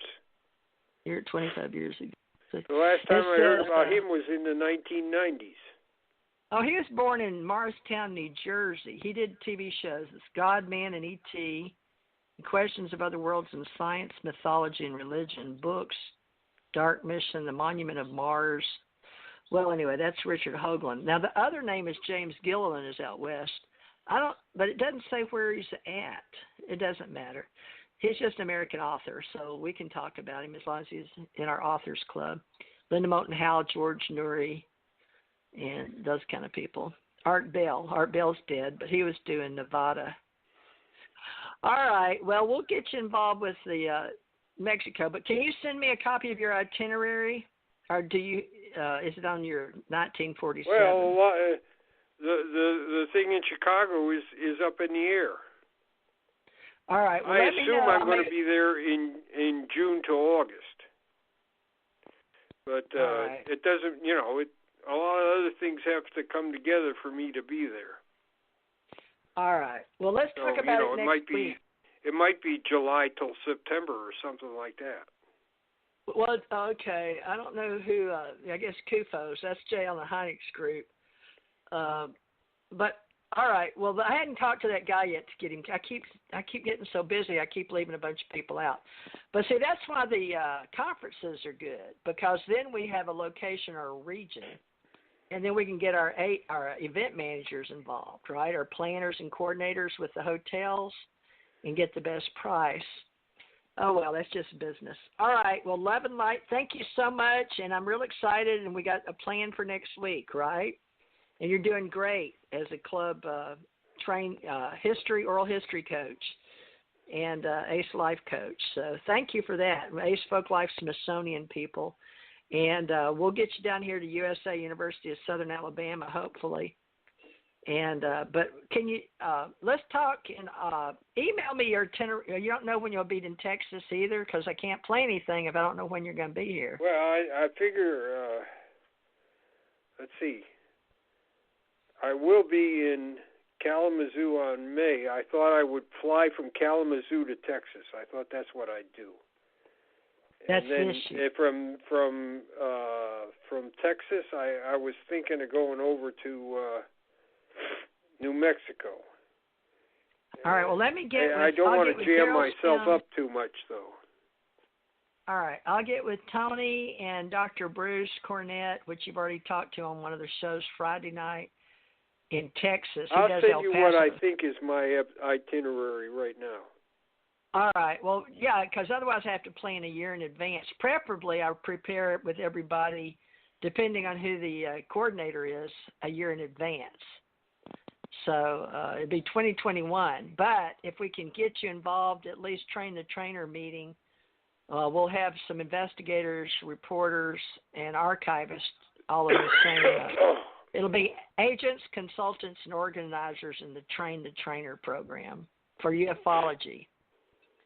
And we'll train them on how to investigate, how to archive, and how to, get reports, interview. And we may have some documentary people show them the equipment. I like to present the cheapest way to do it because they're going to want to use their cell phones, Apple, and put them direct to YouTube. But we'll show them how to make sure we're all on the same page. They'll all want to build their YouTubes. That's what it's all about now, content. So we don't care what the content is, but they do, right? So, all right. Well, thanks, and I'll put you. I'm real excited to have you help us. You did a good job as a life coach tonight for oral history. Okay. Not too shabby. And UFO Association, we already got you as a ufologist. Well, thanks for helping all the old timers. And Don Berliner got a lot of publicity. Stan Friedman, Robert Wood, Tom Berliner. Who else? Stan Friedman, even Kathy Martin with her books. Yeah. All right. Thanks so much. And hopefully you can get in touch with Barry Greenwood. I'd like to have him come on, too, and handle the 80s. He's got the same problem I got. He's pretty well up to his neck and stuff. Well, he may do a training if y'all both go to this same conference. We may get a table or a side room to train people. Well, he's going to be with me. He is going to be with me in Chicago.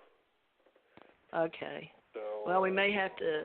He may not be there for 3 months, but he's going to be there. I think he's going to do a couple of 3-week things. So.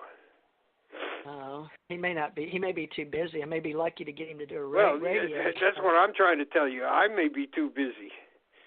Dang it. Well, all right. That's always the problem. The people that work all the time. The people that don't, they just want to come and listen. But I want to get people in somewhere in between.